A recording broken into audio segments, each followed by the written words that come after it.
तो शुरू करते हैं आज not for profit organisation NPO. NPO का सबसे पहले हम मतलब समझ लेते हैं, उसके बाद हम बात करेंगे कि इसकी अकाउंटिंग किस तरह से की जाती है। तो नॉट फॉर प्रॉफिट ऑर्गेनाइजेशन का मतलब not for profit organisation means those entities whose objective is not to earn profit but to attain their defined goals. Such organisation have objectives to serve society at large. हाँ जी, आपने पहले कभी नाम सुने होंगे, एनजीओ का नाम तो आपने सबसे ज़्यादा सुने होंगे। ऐसा कोई भी ऑर्गेनाइजेशन जिसका पर्पस प्रॉफिट अर्न करना नहीं है, वही ऑर्गेनाइजेशन बन जाता है आपका नॉट फॉर प्रॉफिट ऑर्गेनाइजेशन। मतलब इस तरह के ऑर्गेनाइजेशन का काम क्या होता है, सोसाइटी को सर्व करना, यानी सोसाइटी को लार्ज लेवल पे सर्व करना। आपने देखा होगा दुनिया में हर तरह के लोग होते हैं, कोई सिर्फ पैसा कमाना चाहता है, पैसा पैसा पैसा, बट बहुत सारे ऐसे भी लोग होते हैं जो सिर्फ और सिर्फ पैसा नहीं, जब वो अपनी चाह जितना पैसा कमाना चाहते उतना कमा लेते हैं, तो उस पैसे से सोसाइटी के लिए भी, अपने समाज के लिए भी कुछ करना चाहते हैं। तो सोसाइटी के कुछ लोगों को अगर हेल्प करना चाहते हैं तो उनके हेल्प के लिए कुछ इस तरह के ऑर्गेनाइजेशन बनाते हैं, तो उस ऑर्गेनाइजेशन का नाम होता है NPO, not for profit organisation. नाम अलग अलग, आपने एक नाम सुने होंगे अजीम प्रेमजी एजुकेशनल फाउंडेशन, जिनके ऑल ओवर इंडिया में स्कूल्स हैं, यानी कि फ्री ऑफ कॉस्ट उनके उस स्कूल में बच्चे पढ़ते हैं। तो आज हम इन्हीं तरह यानी एनपीओ की हम अकाउंटिंग कैसे करते हैं। आपने इससे पहले जो है नॉर्मल जो बिजनेस एंटरप्रेन्योर है, पार्टनरशिप फर्म है, सोल प्रोप्राइटरशिप है, या कंपनी की आपने अकाउंटिंग की होगी। बट जो क्या जिनका पर्पस प्रॉफिट अर्न करना नहीं है, क्या उनकी अकाउंटिंग नहीं होती है? उनकी भी अकाउंटिंग होती है, क्योंकि अब अगर इस तरह के ऑर्गेनाइजेशन है तो क्या इनके खर्चे नहीं है? खर्चे होंगे, पैसे भी आते हैं। जब भी इस तरह के ऑर्गेनाइजेशन होते हैं तो इनको और बाकी लोग भी डोनेशन देते हैं, तो पूरे साल में कुछ पैसे आते हैं, ये पैसा खर्च करते हैं। तो जब पैसा आना जाना खर्च करना, तो इसके लिए भी एक अकाउंट्स मेंटेन करना होता है। तो उसकी हमें अकाउंटिंग किस तरह से की जाती है, हमें इसमें जर्नल, लेजर, ट्रायल बैलेंस हमें बनाने की ज़रूरत नहीं है, क्योंकि वो ऑलरेडी आप जैसे बनाए थे फाइनेंशियल अकाउंटिंग में वैसे ही आप बनाएंगे। तो यहाँ पे हमें सिर्फ और सिर्फ एनपीओ की फाइनेंशियल स्टेटमेंट बनानी है, और फाइनेंशियल स्टेटमेंट में आपको मालूम है कि 3 अकाउंट इसमें बनते हैं। एक का नाम है रिसीट एंड पेमेंट अकाउंट, दूसरा है आपका income and expenditure account, and third balance sheet का नाम तो आपने सुने ही होंगे। तो हमें बस इन 3 पे फोकस करना है, receipt and payment account, income and expenditure account और balance sheet. Receipt and payment account आपको क्वेश्चन में दे देगा। अगर कभी गलती से बनाने के लिए दे भी देता है रिसीट एंड पेमेंट अकाउंट, तो बहुत आसान है, आप आसानी से बना सकते हैं, बशर्ते कि आप रिसीट एंड पेमेंट अकाउंट का मतलब समझ जाए। नाम ही है रिसीट एंड पेमेंट, यानी कि इसको दूसरे नाम से भी हम जान सकते हैं कैश बुक। आपने कैश बुक बनाना सीखा था, तो एक प्रकार से जो कैश बुक है बिल्कुल वैसे ही ये बनाया जाता है। बट कैश बुक जो है वो डेली बेसिस, मंथली बेसिस पे बनाया जाता है, और ये उसके हेल्प से at the end of year, साल में एक ही बार बनाया जाता है। तो इसमें पूरे साल का समरी होता है, पूरे साल में कितना कैश आया उसको डेबिट साइड में लिखेंगे, जितना पूरे साल में कैश चल गया है ऑर्गेनाइजेशन के पास से क्रेडिट साइड लिखेंगे। तो यानी कि आपको रिसीट एंड पेमेंट अकाउंट बनाएंगे तो सबसे पहले आपके पास कैश, बैंक एसेट्स का बैलेंस दिया होगा, उसके बाद पूरे साल कुछ पैसे रिसीव होंगे, तो रिसीव ड्यूरिंग द ईयर। अब ये जो पैसा रिसीव होगा वो किसी भी साल से रिलेटेड हो सकता है, ये दिमाग में आप फिट कर लीजिए। पिछले साल, आज इस साल अगर 2022 है तो 2021 से रिलेटेड भी हो सकता है, 2023 से रिलेटेड भी हो सकता है, 2024 से रिलेटेड भी हो सकता है, 2010-15 से भी रिलेटेड हो सकता है। एक बात बताइए, आपने किसी को कोई सर्विस दिया था, वो अगर आपको उस समय पैसा नहीं दिया था, तो 2 साल 5 साल बाद अगर आपको पैसा वो देने आता है, तो क्या आप पैसा रिसीव नहीं करेंगे? हाँ जी करेंगे। तो इसका मतलब जब रिसीव की बात करेंगे तो किसी भी साल से रिलेटेड वो अमाउंट आपको रिसीव हो सकता है, रिसीव्ड ड्यूरिंग द ईयर।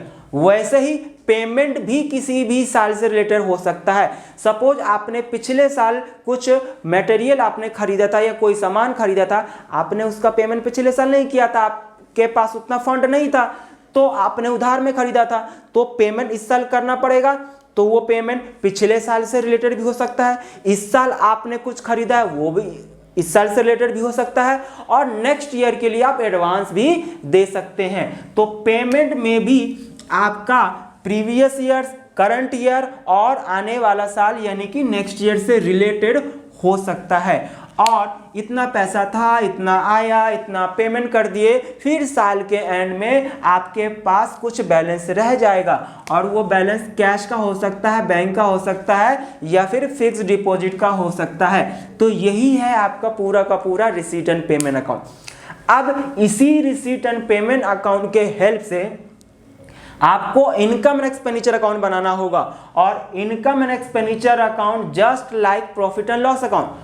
और ये जो अगर मैं रिसीट एंड पेमेंट अकाउंट की बात करूं तो ये कौन से नेचर की, रियल नेचर, क्योंकि हम कैश की आने और जाने, कैश हमारे लिए एसेट्स है और एसेट्स क्या है, रियल अकाउंट है। तो रियल अकाउंट को फॉलो किया गया था रिसीट डेबिट साइड में इनफ्लो ऑफ कैश, यानी कि हम इसको इधर कह सकते हैं इनफ्लो ऑफ कैश, और क्रेडिट साइड को हम बोल सकते हैं आउटफ्लो ऑफ कैश। और इनकम एंड एक्सपेंडिचर अकाउंट जो है वो नॉमिनल नेचर का है। प्रॉफिट एंड लॉस अकाउंट में आप क्या लिखते थे, डेबिट साइड में जितने भी खर्चे हैं उस साल से रिलेटेड वो सारा लिखते थे, क्रेडिट साइड सारे के सारे इनकम फायदे। तो सेम है, आपको इनकम एंड एक्सपेंडिचर अकाउंट बनाना है किसके हेल्प से, रिसीट एंड पेमेंट अकाउंट। जो भी आपको रिसीव हुआ है ड्यूरिंग द ईयर वो सारे के सारे जो है इनकम एंड एक्सपेंडिचर अकाउंट में आएंगे, सारे के सारे कौन से, रेवेन्यू नेचर के, यानी कि सारी इनकम रेवेन्यू नेचर की।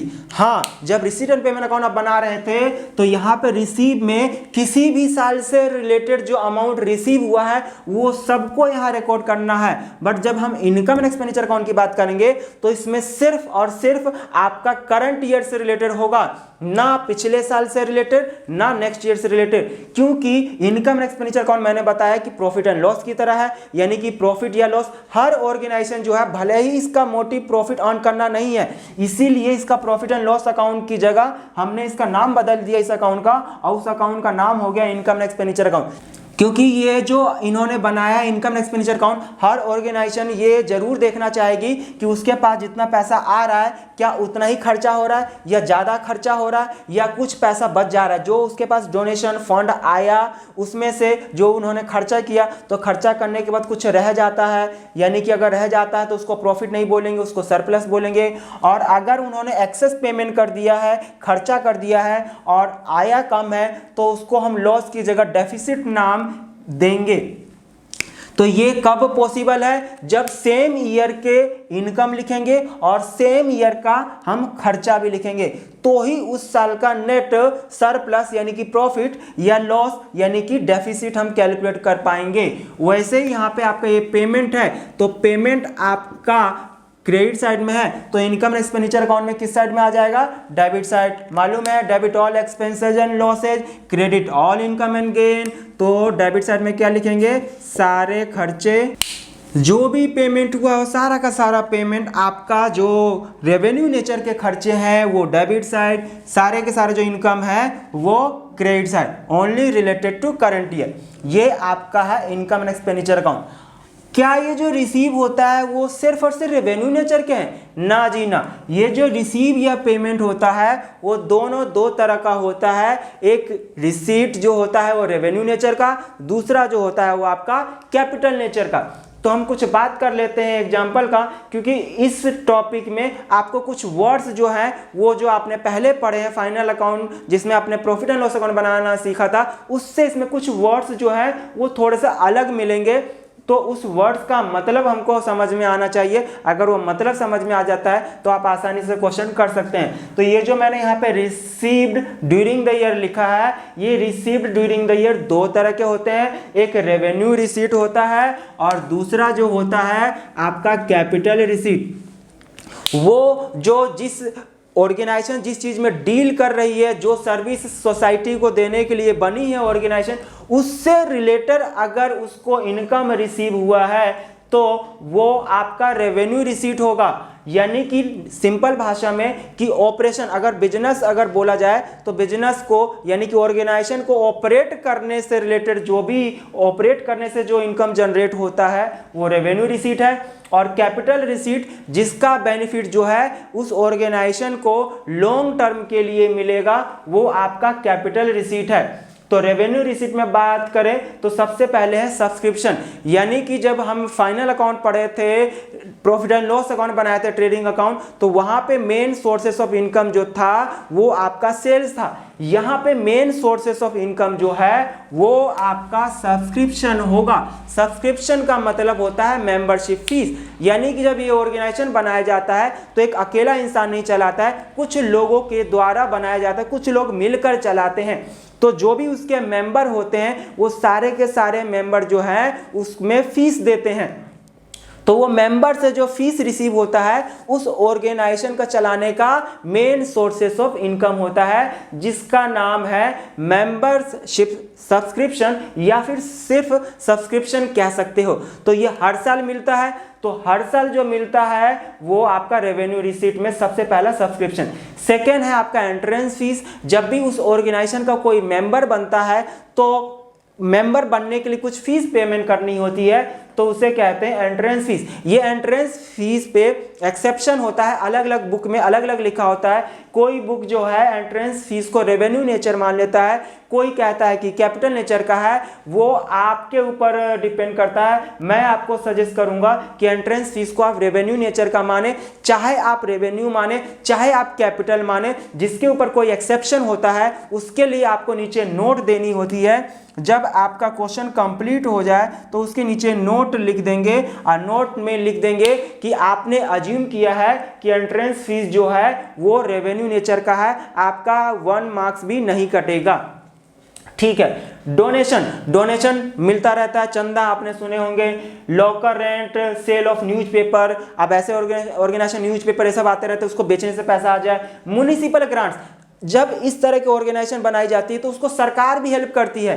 तो सरकार अगर कुछ सहायता दे तो उसे कहते हैं म्युनिसिपल ग्रांट्स, और ये हर साल मिलता है तो ये रेवेन्यू रिसीट है। कैपिटल रिसीट जो है वो कभी कभार मिलता है, तो जैसे लाइफ मेंबरशिप फीस, एक मेंबर ज्वाइन होता है और कहता है मैं हर साल मैं आपको यहाँ पे फीस दूंगा, तो वो सब्सक्रिप्शन में आ गया। और वो कहे कि मैं इस ऑर्गेनाइजेशन के लिए लाइफ टाइम का मेंबरशिप बनना चाहता हूँ, जिंदगी भर के लिए, और जिंदगी भर का पेमेंट मेरे से एक बार में ही ले लो। अगर वो हर साल देता है ईयर बाय ईयर तो सब्सक्रिप्शन रेवेन्यू नेचर का होगा, और पूरे लाइफ का मेंबरशिप फीस अगर वो एक साथ ही दे दे तो वो life membership fees capital nature का होगा। Second, sale of assets. Assets तो मालूम है, ऐसा कोई भी चीज जिसका बेनिफिट आपको एक साल से ज्यादा के लिए मिले तो वो सेल करने पे उस एसेट्स को यानी कि फिक्स्ड एसेट्स को सेल करने से जो भी आपका रेवेन्यू जनरेट होगा वो आपका कैपिटल रिसीट है। स्पेसिफिक डोनेशन, अगर सिर्फ डोनेशन है तो आप उसको रेवेन्यू नेचर मानेंगे, और उस डोनेशन के आगे कुछ कंडीशन लगा दे, donation for building, donation for tournament, donation for etcetera. तो अगर कोई भी डोनेशन के आगे कोई कंडीशन लगा दे तो वो स्पेसिफिक डोनेशन बन जाता है, और जब स्पेसिफिक डोनेशन बन जाए तो वो हमारे लिए चिंता हो जाती है, चिंता यानी कि कैपिटल रिसीट माना जाएगा।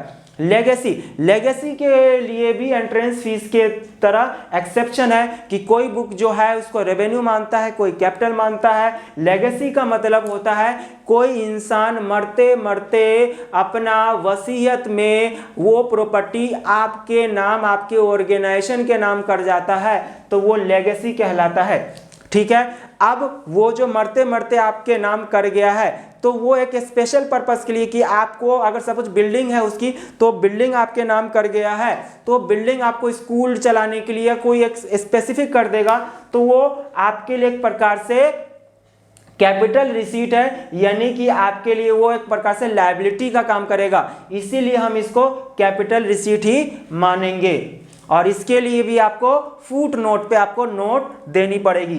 वैसे ही ये पेमेंट है, तो पेमेंट ड्यूरिंग द ईयर में आपको रेवेन्यू पेमेंट और कैपिटल पेमेंट दोनों होता है। तो रेवेन्यू पेमेंट में क्या है, कंज्यूमेबल आइटम। ये कंज्यूमेबल आइटम का मतलब क्या है कि इस ऑर्गेनाइजेशन में जो भी गुड्स या यूज की जाती हैं ऑपरेट करने के लिए वो कंज्यूमेबल आइटम कहलाती है। इसका ट्रीटमेंट हम सीखेंगे डिटेल से। ऑनोरेरियम, ऑनोरेरियम का मतलब होता है खातिरदारी। अगर आपके ऑर्गेनाइजेशन में कोई आपने किसी चीफ गेस्ट को बुलाए हैं तो उस चीफ गेस्ट की जो आप खातिरदारी में खर्चा करेंगे तो उसे कहते हैं ऑनोरेरियम, ठीक है, तो उसे भी रेवेन्यू पेमेंट कहते हैं। अपकीप ऑफ ग्राउंड, तो अपकीप ऑफ ग्राउंड्स होता है, लॉन होते हैं, उनके रख रखाव के जो खर्चे होते हैं वो हर साल होता है, रेवेन्यू नेचर का है। म्युनिसिपल टैक्स, जैसे कि यहाँ पे म्युनिसिपल ग्रांट्स है, सरकार से कुछ सहायता मिलता है तो वो रेवेन्यू रिसीट बन गया था, वैसे ही हम म्युनिसिपल कॉर्पोरेशन को टैक्स देते हैं तो वो म्युनिसिपल टैक्स हमारा रेवेन्यू नेचर की पेमेंट होती है। और कैपिटल नेचर का पेमेंट में क्या, जैसे purchase of any fixed assets, कोई भी फिक्स्ड एसेट चाहे इन्वेस्टमेंट हो उसका अगर आप परचेज करते हो तो वो आपका कैपिटल पेमेंट है। तो ट्रीटमेंट क्या करना है, जितने भी रेवेन्यू नेचर की आइटम्स है उसको हमें इनकम एंड एक्सपेंडिचर अकाउंट में शो करनी है, और जो कैपिटल नेचर की आइटम है उसको हमें बैलेंस शीट में शो करनी है। तो revenue natures item will be shown in income and expenditure account, capital natures item will be shown in the balance sheet. तो यही है पूरा खेल। तो आपको समझ में आ गया होगा कि जो रिसीव भी होता है वो रिसीव आपके दो तरह का, रेवेन्यू और कैपिटल। रेवेन्यू रिसीट आपका इनकम एंड एक्सपेंडिचर अकाउंट में क्रेडिट साइड में इनकम साइड चला गया, और जो आपका रेवेन्यू कैपिटल रिसीट हो गया वो आपके क्लोजिंग बैलेंस शीट में लायबिलिटी साइड पर चला जाएगा। और पेमेंट भी आपका दो तरह का है, जो पेमेंट आपका रेवेन्यू नेचर का है वो आपका इनकम एंड एक्सपेंडिचर अकाउंट में एक्सपेंडिचर साइड चला गया, और वो पेमेंट जो कैपिटल नेचर का है वो आपका क्लोजिंग बैलेंस शीट में आपको एसेट साइड में चला जाएगा। कैपिटल पेमेंट यानी कि पेमेंट भी दो तरह का, एक पेमेंट जो आपका इनकम एंड एक्सपेंडिचर अकाउंट में डेबिट साइड चला गया एक्सपेंडिचर साइड, और दूसरा जो कैपिटल नेचर का पेमेंट है वो आपका बैलेंस शीट में एसेट साइड चला गया। तो मुझे लगता है कि ये सिर्फ मैंने ऊपर से पूरे एनपीओ का ओवरऑल मैंने एक हिंट दिया है, और अब एक एक करके हमें इसमें तीन चीज जो परेशान करती है, एक है सब्सक्रिप्शन, दूसरा है आपका कंज्यूमेबल आइटम स्टार 1 स्टार 2, और तीसरा होता है आपके लिए स्पेसिफिक डोनेशन या फिर फंड। ये तीन चीज ही स्टूडेंट को परेशान करती है कि ये इसको देख के स्टूडेंट हमेशा परेशान रहते हैं। तो ये तीन का एक एक करके हम अभी डिटेल से डिस्कस करते हैं, तो आप इसको नोट कर लीजिए। हम सबसे पहले सब्सक्रिप्शन का ट्रीटमेंट करते हैं, नोट कर लीजिए दोस्तों। अब हम सब्सक्रिप्शन की बात कर लेते हैं। सब्सक्रिप्शन जो कि आपको मैंने बताया था कि एनपीओ में तीन टॉपिक आपको बहुत प्रॉब्लम देता है, तीन चीज आपको बहुत प्रॉब्लम देती है, वो है उसमें से पहला सब्सक्रिप्शन है, दूसरा कंज्यूमेबल आइटम है, और तीसरा आपका फंड बेस्ड अकाउंटिंग है। तो सबसे पहले हम सब्सक्रिप्शन की बात कर लेते हैं, क्योंकि सब्सक्रिप्शन में कंफ्यूजन बस इस बात की होती है कि वो इस साल से रिलेटेड है, पिछले साल से रिलेटेड है, या फिर नेक्स्ट ईयर से रिलेटेड है। क्योंकि जब आपको रिसीट एंड पेमेंट अकाउंट में सब्सक्रिप्शन का इंफॉर्मेशन दिया होता है तो उसमें आपका पिछले साल, अगले साल, करंट ईयर सारे साल से रिलेटेड होते हैं। But income and expenditure account में सिर्फ और सिर्फ हमें वही अमाउंट सब्सक्रिप्शन का शो करना है जो कि सिर्फ और सिर्फ इस साल से रिलेटेड है। तो एक क्वेश्चन के थ्रू हम करते हैं इसका सॉल्यूशन, ठीक है। तो क्वेश्चन, ये मेरा असाइनमेंट है, आपको डिस्क्रिप्शन में जाना है, इसका लिंक वहां पे मिलेगा और आप डाउनलोड करके देख सकते हैं। तो इस असाइनमेंट का क्वेश्चन नंबर 1 आप देख सकते हैं। How are the given item deal with while preparing final account of a club for the year ended 31st March 2020? आगे दे रखा है आपका आउटस्टैंडिंग सब्सक्रिप्शन दे रखा है, एडवांस सब्सक्रिप्शन दे रखा है, और सबसे नीचे लिखा हुआ है subscriptions received during the year ended 31st March 2020 rupees 1,88,000। यानी कि जो भी during the year total subscription का अमाउंट रिसीव हुआ है, amount of subscription received during the year as per receipt and payment account आपको 1,88,000 रिसीव हुआ है। अब ये जो 1,88,000 रुपये रिसीव हुआ है, ये अमाउंट क्या पूरा का पूरा इसी साल से रिलेटेड है या इसमें कुछ पिछला है या अगला है? अगर कोई पिछला है तो उसको हटा दो, कोई अगला है तो उसको भी हटा दो। हमें सिर्फ इसमें वही अमाउंट रखना है जो सिर्फ और सिर्फ इस साल से रिलेटेड है। तो देखिए इसमें आउटस्टैंडिंग का आपको दे रखा है, पिछले साल का भी है, इस साल का भी है। जब भी हमें दे रखा है एज एट लिखा हो या फिर एज ऑन लिखा हो, इसका मतलब टोटल होता है। तो आपको यहाँ पे दे रखा है 31 मार्च 2019 और 2020, तो आउटस्टैंडिंग सब्सक्रिप्शन जो है 20। अगर मैं 2 साल की बात करूं तो यहाँ पे 19 जो है वो लास्ट ईयर है और 20 जो है हमारा करंट ईयर है।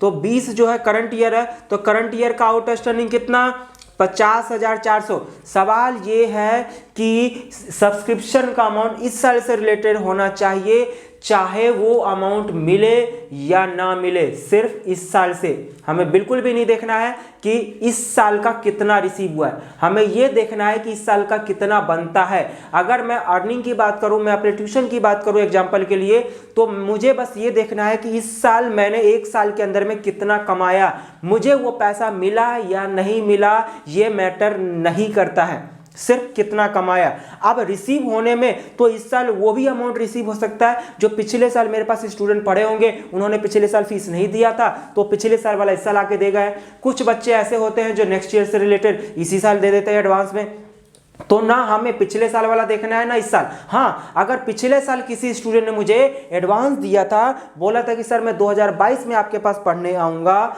तो वो अमाउंट जो है वो इस साल से रिलेटेड है ना, तो उसको कंसीडर किया जाएगा। बट वो जो पिछले या अगले उसको बस हटाना, बस इतना ही इसमें खेल है। और हमें 31 मार्च 2020 के एंड में 50,400 दे रखा है आउटस्टैंडिंग ऑफ करंट ईयर, मतलब इस साल का बकाया जो अभी भी मिलना बाकी है।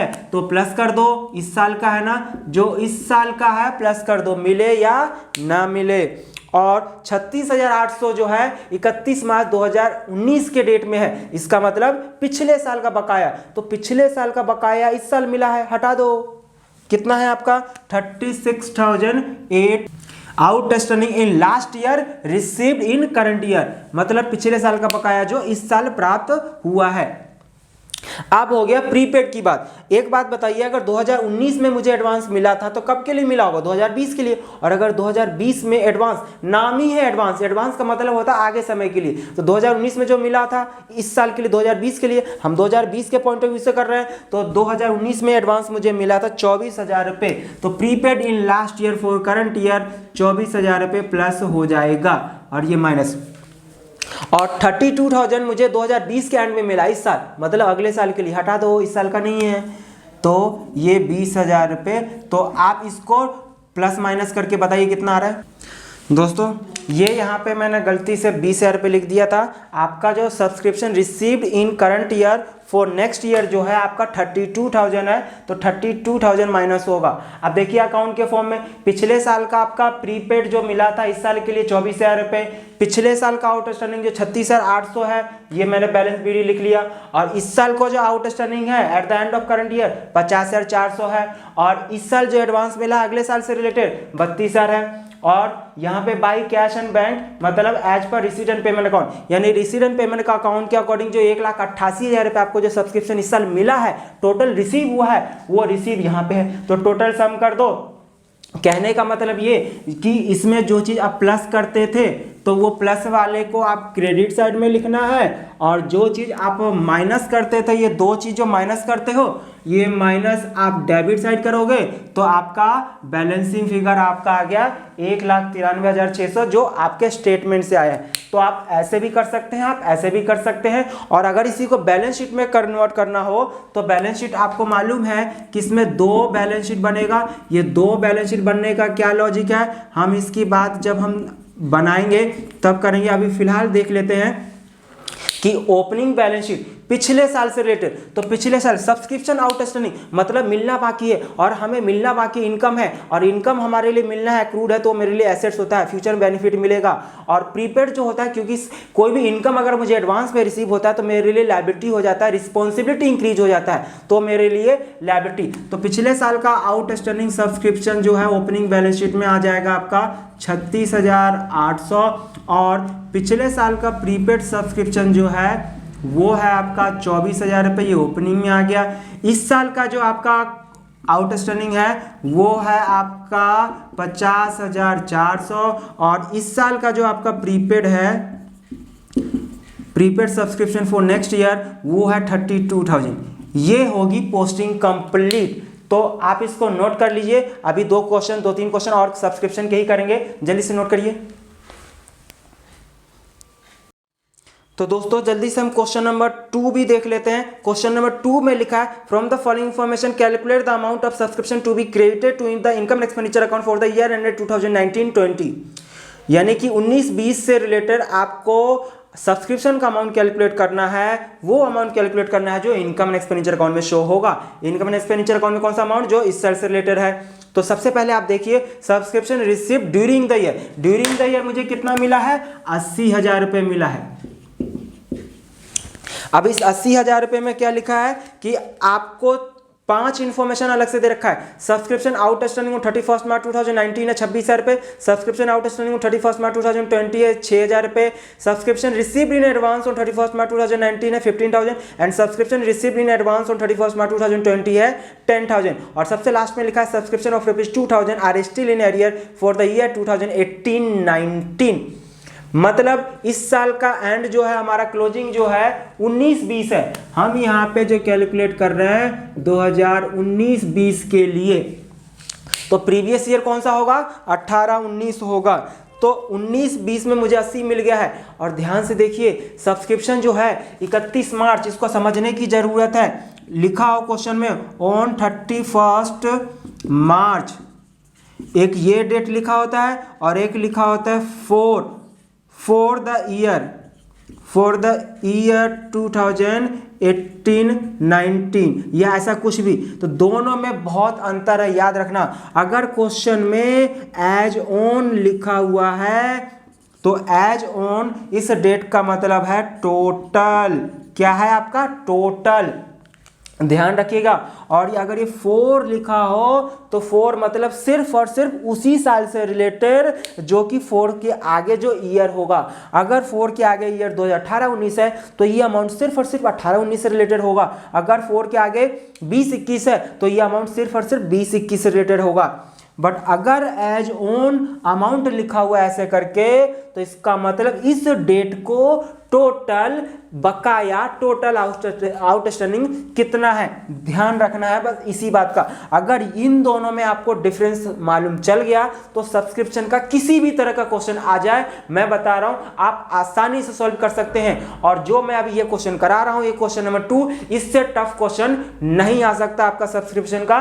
तो आप बस इतना सा ये अंतर समझ लीजिए। तो ध्यान से देखिए सब्सक्रिप्शन आउटस्टैंडिंग 31 मार्च 2019 26,000 लिखा हुआ है। और सबसे नीचे जरा देखिए यानी कि 31 मार्च 2019, इसका मतलब क्या हो गया कि इस डेट का टोटल है। तो ये पूरा साल जो हो गया वो 2018-19 तो हुआ। तो देखो टोटल 26,000 रुपये जो है 18 यानी इस डेट को आउटस्टैंडिंग है। और सबसे नीचे लिखा हुआ ध्यान से देखिए क्वेश्चन नंबर 2 में subscription of ₹2,000 are still in arrear for the year 2018-19। Oh my God, यानी इस 18-19 से रिलेटेड 2,000 अभी भी मिलना रह गया है। ओहो, तो 2,000 अभी भी मिलना रह गया है। टोटल मिलना कितना था, 26,000 रुपये। इस डेट को देखिए टोटल अमाउंट जो है वो 26,000 था, जिसमें नीचे बोल दिया कि 2,000 अभी भी मिला नहीं है, मिलना बाकी है। तो 26 मिलना था, 2 नहीं मिला, तो मतलब इस 18-19 से रिलेटेड इस साल कितना मिल गया, 24,000। तो जो पिछले साल से रिलेटेड इस साल मिला है वही तो इसमें इंक्लूड होगा। जो इसमें इंक्लूड है उसी को हटाना है, जो इंक्लूड इसमें है ही नहीं उसको हमें क्या हटाना। तो outstanding in last year received in current year, outstanding पिछले साल का तो 26 था, बट 26 में से 2 अभी भी मिलना रहता है। तो 24 मिल गया है, जो इसमें इंक्लूड है तो हटा दो। तो 24,000 रुपये मैंने हटा दिया। अब क्या है कि पिछले का 26 था तो ये ओपनिंग बैलेंस शीट में आ जाएगा आपका आउटस्टैंडिंग सब्सक्रिप्शन 26,000 रुपये। 26 में 24 मिल गया तो 2 अभी भी पिछले साल का बाकी है। तो क्लोजिंग बैलेंस शीट में आ जाएगा still outstanding of last year, कितना है, 2,000 रुपया। अब आगे लिखा है सब्सक्रिप्शन ऑन 31 मार्च 2020, यानी कि अब फिर दोबारा आ गया यही ऑन 31 मार्च 2020 कितना रुपए है आपका आउटस्टैंडिंग? 6,000 6,000 रुपये है आपका। तो इसका मतलब ये भी इन टोटलिटी है, यानी कि इस डेट को 6,000 रुपये टोटल है। इसका मतलब ये नहीं कि ये जो 20 एंड है मतलब 19-20 का जो है ये टोटल नहीं, इस डेट को टोटल इतना, यानी कि करंट ईयर के एंड में टोटल 6,000 रुपये मिलना है। तो ये 6,000 रुपये टोटल टोटल टोटल, यानी कि इस साल के एंड में टोटल आउटस्टैंडिंग कितना है दोस्तों? 6,000 रुपये। मैंने बताया कि ओन का मतलब टोटल। तो हमें पता चला पिछले इंफॉर्मेशन से कि पिछले साल का 26 मिलना था, 24 मिला है, 2 अभी भी बाकी है, और इस साल के एंड में टोटल 6 मिलना रहता है। तो 6 में तो 2,000 तो पिछले साल का है, इसका मतलब इस साल का आउटस्टैंडिंग कितना? सिर्फ और सिर्फ इस साल का, तो 4,000 रुपये आ गया आपका आउटस्टैंडिंग ऑफ करंट ईयर 4,000। ये आपका बैलेंस शीट में आएगा, क्लोजिंग बैलेंस शीट में। अच्छा, अगर क्वेश्चन में लिखा होता outstanding subscription for year 2019-20 equal to ₹6,000, तो ये पूरा का पूरा 6,000 रुपये आउटस्टैंडिंग ऑफ करंट ईयर होता। तो यहाँ पे 2 तो पिछले साल का मिलना अभी भी रहता है, और 2 + 6 इक्वल टू यहाँ पे 8,000 आता। बट यहाँ पे ये लाइन नहीं लिखा है, ध्यान देना, ये 4 और ये ओन दोनों में बहुत अंतर है। ओन मतलब उस डेट को टोटल कितना मिलना बाकी है, और उस डेट को पिछले साल जो नहीं मिला था वो भी इंक्लूड हो सकता है, और 4 सिर्फ 1 साल का बताता है कि इसी साल से रिलेटेड है। तो ये आपको समझ में आ गया होगा। यहाँ पे आउटस्टैंडिंग ऑफ करंट ईयर जो हमें प्लस करना होता है वो अमाउंट जो इस साल से रिलेटेड है और मिलना रह गया है, मिलना बाकी है, जो कि आपका 4,000 रुपये है आउटस्टैंडिंग ऑफ करंट ईयर। कमाल है। नेक्स्ट जो आपका दे रखा है, नेक्स्ट तो अब कुछ आगे है ही नहीं, subscription received in advance on 31 March 2019। ये एडवांस में ऐसा कोई प्रॉब्लम नहीं होता है, ये ओन का जो प्रॉब्लम होता है सिर्फ और सिर्फ आउटस्टैंडिंग वाले में ही होता है। तो पिछले साल एडवांस मिला था 19 के एंड में 15,000 रुपये, तो पिछले साल एडवांस मिला इस साल के लिए, तो prepaid in last year for current year 15,000 plus हो जाएगा। और subscription received in advance on 31 March 2020 10,000, यानी इस साल मुझे एडवांस मिला अगले साल के लिए, तो माइनस कर देंगे 10,000। तो आप अमाउंट कैलकुलेट कर सकते हैं, जल्दी से आप कैलकुलेट करिए। आप अकाउंट बना के चाहे तो भी कर सकते हैं। ये आपका कैलकुलेट करने पे देखिए 65,000, अकाउंट बना के करेंगे तब भी आसान। अकाउंट बनाने में एक चीज़ की आसानी होगी कि आपको ये ऑन ये सब कुछ नहीं देखना है, सिर्फ ऑन ही देखना है, 4 और नहीं, टोटल। यानी कि अगर मैं बैलेंस बीडी बात करूं तो पिछले साल जो एडवांस मिला था प्रीपेड 15,000 रुपये है, और इस साल जो एडवांस मिला है अगले साल के लिए 10,000 रुपये है। पिछले साल का टोटल आउटस्टैंडिंग आपका कितना था? 26,000 रुपये, और इस साल का टोटल आउटस्टैंडिंग कितना है? 6,000 रुपये। किसमें? उसमें पिछले साल का इंक्लूड है नहीं है, ये नहीं देखना है। तो आप टोटल करेंगे, रिसीव 80,000 रुपये हुआ था, इसमें से घटा देंगे दोनों, तो आपका 65,000 रुपये। तो आपको इनमें से जो भी अच्छा लगा हो आप ऐसे करिए या फिर आप ऐसे करिए, आपका आंसर जो है वो सेम आएगा, कुछ फर्क नहीं पड़ने वाला है। बैलेंस शीट में आप यहाँ पे पोस्ट कर देंगे, पिछले साल का 15,000 रुपये था, और इस साल जो एडवांस मिला है अगले साल के लिए 10,000 रुपये। तो यह आपका कंप्लीट हो गया, नोट कर लीजिए इसको। क्वेश्चन नंबर 3 देख रहे हैं, extracts of receipt and payment account for the year 2000 year ended 31 March 2020 are given। आपको रिसीट एंड पेमेंट अकाउंट दे दिया है 2018 19 19 20 20 21। अब इसमें देखो सब्सक्रिप्शन का अमाउंट जो है 2 अलग अलग साल का, तीनों अलग अलग साल का दे दिया है आपको। 31 मार्च 2000 जो है वो 20 का आपको balance sheet receipt and payment account दे दिया है। तो 31 मार्च 2020 का जो है, इसका मतलब वो आपका जो है वो क्लोजिंग है, मतलब कि करंट ईयर है। तो आपका 19-20 जो है वो करंट ईयर है, और करंट ईयर का 96,000 रिसीव हुआ है। अब देखो टोटल मुझे 1,01,50,000 रुपये रिसीव हुआ है, जिसमें 3,000 पिछले साल का है, 96 करंट ईयर का है, 2,50,000 जो है अगले साल का। तो क्यों मैं 1,01,50,000 लूँ? मैं सीधा सीधा करंट ईयर का ले लूँ। अगर मैं जब मैं इनकम एंड एक्सपेंडिचर अकाउंट अगर बनाऊं तो इनकम एंड एक्सपेंडिचर अकाउंट में हम क्रेडिट साइड में लिखेंगे बाय सब्सक्रिप्शन अकाउंट, और वो इस साल से रिलेटेड मुझे कितना मिला है, सिर्फ 96,000। अगर मैं लूँ टोटल 1,01,50,000 रुपये, तो उसमें से मैं 3,000 घटाऊंगा, फिर 2.5 लाख रुपये घटाऊंगा, क्योंकि 3 लाख जो है वो पिछले साल का है, 2.5 लाख रुपये जो है वो अगले साल का है, घटाने पे दोबारा 96 आएगा। तो यानी कि जब ये 3 अलग अलग साल का इन्फॉर्मेशन दे रखा हो तो जो पिछले अगला वो माइनस करने के बजाय उसको हटा के लिखेंगे सीधा सीधा करंट ईयर का। तो यानी जो 2 चीज हम माइनस करते थे वो 2 चीज हट चुका है। अब इसमें सिर्फ 2 ही ट्रीटमेंट हो सकता है, यानी कि दोनों प्लस वाला चीज रह गया है। तो जरा एडजस्टमेंट में देखिए क्या लिखा है कि सब्सक्रिप्शन आउटस्टैंडिंग 31 मार्च 2019, यानी पिछले साल के एंड में मुझे टोटल सब्सक्रिप्शन कितना मिल रहा था, 5 लाख रुपए। आउटस्टैंडिंग सब्सक्रिप्शन आपका था 5 लाख रुपीज, और रिसीट एंड पेमेंट अकाउंट में लिखा है कि 3 लाख मिला है। तो पिछले साल का 5 मिल रहा था, 3 मिल गया, मतलब 2 अभी भी मिलना बाकी है। तो इसका मतलब still outstanding of last year कितना आ गया आपका, 2 लाख रुपए। ठीक है, और नेक्स्ट है आपका सब्सक्रिप्शन आउटस्टैंडिंग ऑन 31 मार्च 2020। आप देखो ऑन लिखा है, टोटल है ना, तो 12 लाख रुपए, यानी कि 31 मार्च 2020 के एंड में टोटल जो है वो आपका 12 लाख रुपए है। तो 12 लाख में पिछले साल का 2 लाख इंक्लूड होगा ना, तो इसका मतलब आउटस्टैंडिंग ऑफ करंट ईयर कितना हो जाएगा आपका, outstanding of current year 10 lakh रुपए हो गया। ठीक है, तो यहां पे जो हम प्लस करते हैं outstanding of current year plus करते हैं 10 लाख। कमाल है। आगे लिखा है subscription received in advance on 31 March 2019। पिछले साल मुझे एडवांस मिला था 2,80,000 रुपये, तो पिछले साल मिला था इस साल के लिए, तो प्लस कर दो प्रीपेड इन लास्ट ईयर, कितना है आपका 2,80,000 रुपये।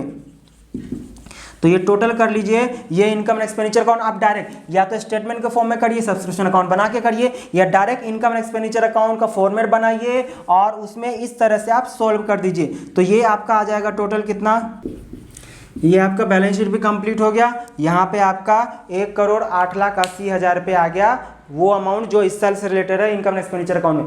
पिछले साल का रिसीट एंड पेमेंट अकाउंट में दे रखा था, इस साल एडवांस जो मिला अगले साल से रिलेटेड, पिछले साल एडवांस मिला था इस साल के लिए, ओपनिंग बैलेंस शीट में आ गया। ये आपका बैलेंस शीट भी कंप्लीट हो गया। तो दोस्तों सब्सक्रिप्शन का जितने भी तरह से आपके एग्जाम में क्वेश्चन आ सकता था मैंने करा दिया। एक और रह गया है कि कई बार मेंबर में दे देता है, तो वो मेंबर का भी मैं बता दे रहा हूँ, आप इसको नोट कर लीजिए। दोस्तों क्वेश्चन नंबर 4 देखिए, subscription receive during the year ended 31 December 2020 by Ajay club were as under 2019, 20, 21, यानी कि जब 2020 की बात कर रहा हूँ तो 2020 हमारा करंट ईयर है, तो 2019 पिछला साल है, 2021 जो है वो नेक्स्ट ईयर है। तो यहाँ पे आपको अलग अलग दे दिया है 2019, 20, 21। 19 का है 3,000 रुपये, ये है आपका 93,000 है, और नीचे है 2,000, टोटल जो है आपका 98,000 रिसीव हुआ है। मैंने बोला कि जब भी ऐसा दे रखा हो तो हमें सीधा सीधा करंट ईयर का ले लेना है, ना ये लेना है ना ये लेना है, क्योंकि दोनों टोटल में से माइनस करोगे तो यही आएगा, तो उससे अच्छा कि सीधा करंट ईयर का। बट नीचे कुछ लिखा है, the club has 500 members each paying at the rate of ₹200 as annual subscription. जब भी क्वेश्चन में सब्सक्रिप्शन का ट्रीटमेंट में अगर मेंबर दे दिया है और मेंबर पर मेंबर फीस दे दिया है, तो आपको ये सब कुछ देखने की जरूरत नहीं है। इनकम एंड एक्सपेंडिचर अकाउंट में सीधा सीधा आप बाय सब्सक्रिप्शन अकाउंट सब्सक्रिप्शन लिख देंगे। कितने मेंबर है इस क्वेश्चन में, 500 मेंबर है, और एक मेंबर से आप 200 रुपये ले रहे हैं, तो इसका मतलब 1 लाख रुपए आ गया।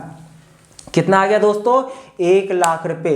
तो इनकम एंड एक्सपेंडिचर अकाउंट में सीधा सीधा वो आता है जो इस साल से है। आप खुद सोच लीजिए, मैं एक छोटा सा एग्जांपल लेता हूं कि मैं 500 स्टूडेंट को एक साल में पढ़ाया। कितने स्टूडेंट को पढ़ाया, 500, और एक की फीस है 200 रुपये। अब उसमें से किसने दिया या नहीं दिया ये मैटर बाद का है, वो मुझे लेना देना नहीं। मुझे बस इतना बता दो कि 500 बच्चों को पढ़ाया, एक से मुझे 200 रुपये लेना है, तो मैंने कितने रुपए कमाया, 1 लाख रुपए। जो कमाया इस साल हमें वही तो यहां लिखना है इनकम एक्सपेंडिचर अकाउंट में। मिला या नहीं मिला वो बैलेंस शीट पे जाएगा। ठीक है, ठीक है। तो इसका मतलब करंट ईयर का जो मेरा टोटल है वो 1 लाख रुपए। कितना है, 1 लाख रुपए। तो अगर मैं ये कहूं कि टोटल 1 लाख रुपए है, जबकि मिला कितना है मुझे इस साल का देखिए आपका 93 मिला है, जबकि मिलना कितना था 1 लाख रुपए। इसका मतलब इस साल का अभी भी कितना मिलना बाकी है 7,000 रुपये। तो टोटल इस साल का आपका कितना हो गया दोस्तों 1 लाख रुपए, और ये 7,000 रुपये जो आ गया आउटस्टैंडिंग ऑफ करंट ईयर, ये आपका बैलेंसिंग फिगर आया है। अब जरा देख लेते हैं आगे क्या लिखा है। Subscription outstanding 31 December 2019 are rupees 6,000. Calculate the amount of subscription to be shown as income and expenditure account for the year ended 31 December 2020. Show the relevant data in the balance sheet as on that date. ओहो, पिछले साल का 6,000 रुपये, यानी अगर मैं opening balance sheet बात करूं 2019 का, तो आउटस्टैंडिंग सब्सक्रिप्शन जो था वो 6,000 रुपये था। ठीक है, और ध्यान से देखिए 6,000 मिलना था, जबकि पिछले साल का इस साल मिला कितना है 3,000, तो 6 मिलना था 3 मिल गया है। इसका मतलब पिछले साल का अभी भी स्टिल आउटस्टैंडिंग कितना है, still outstanding of last year 3,000, 6 में से 3 घटा के 3,000 रुपये, और इस साल का आउटस्टैंडिंग साफ साफ पता चल गया है, तो इसमें प्लस कर दीजिए आउटस्टैंडिंग ऑफ करंट ईयर 7,000, तो ये आपका आ गया 10,000 रुपये outstanding of current year total इस साल का। और ये जो 2,000 रुपये है इस साल एडवांस मिला अगले साल के लिए, तो क्लोजिंग बैलेंस शीट में आ जाएगा आपका प्रीपेड सब्सक्रिप्शन के नाम से 2,000 रुपये। ठीक है, अब ये मत समझ लेना कि ये जो 7,000 रुपये है वो 7,000 रुपये में 3,000 इंक्लूड है। उसके लिए मैंने बताया था कि एज ऑन अगर लिखा है तो ही टोटल होता है, बट इसमें हमने बैलेंसिंग फिगर यहाँ निकाला, मतलब ये प्योर सिर्फ और सिर्फ 2020 से रिलेटेड है 7,000 रुपये, इसमें पिछला नहीं है इंक्लूड, इसीलिए मैंने पिछला अलग से जोड़ के टोटल इस साल के एंड में टोटल आउटस्टैंडिंग कितना है 10,000। तो दोस्तों सब्सक्रिप्शन का ये जो मैंने 4 क्वेश्चन आपको कराया है, सिर्फ आपको यही 4 क्वेश्चन करना है, इसके अलावा आपको यहाँ वहाँ कहीं किसी भी किताब से कोई भी सब्सक्रिप्शन की क्वेश्चन करने की जरूरत नहीं है। इन्हीं 4 क्वेश्चन को आप अच्छे से प्रैक्टिस कर लीजिए। सब्सक्रिप्शन का अगर क्वेश्चन आता है 3 नंबर का तो 100% आप सब्सक्रिप्शन का क्वेश्चन कर पाएंगे, और जो लॉन्ग क्वेश्चन आएगा 6 नंबर का उसमें भी अगर सब्सक्रिप्शन का अगर किसी भी तरह का कोई ट्रीटमेंट आता है तो आप आसानी से सोल्व कर लेंगे और आप दूसरे की भी हेल्प कर पाएंगे। तो आप इसको नोट कर लीजिए। हम अब अगला टॉपिक जो बात करेंगे वो कंज्यूमेबल आइटम की बात करेंगे, तो कंज्यूमेबल आइटम का बात करने से पहले आप इसको नोट कर लीजिए। दोस्तों क्वेश्चन नंबर 5 हम कंज्यूमेबल आइटम की बात कर रहे हैं। इसमें मैं क्वेश्चन के थ्रू ही मैं आपको पूरा समझा देता हूं कि कंज्यूमेबल आइटम होता है क्या है और किस तरह से इसका ट्रीटमेंट होता है। रेड क्वेश्चन नंबर 5 में पढ़ रहा हूं, आप देखिए अपने नोट्स में। Red Cross Society runs a charitable hospital, how will you deal with the following item while preparing income and expenditure account for the year ended 31 March 2020 and the balance sheet as at that date.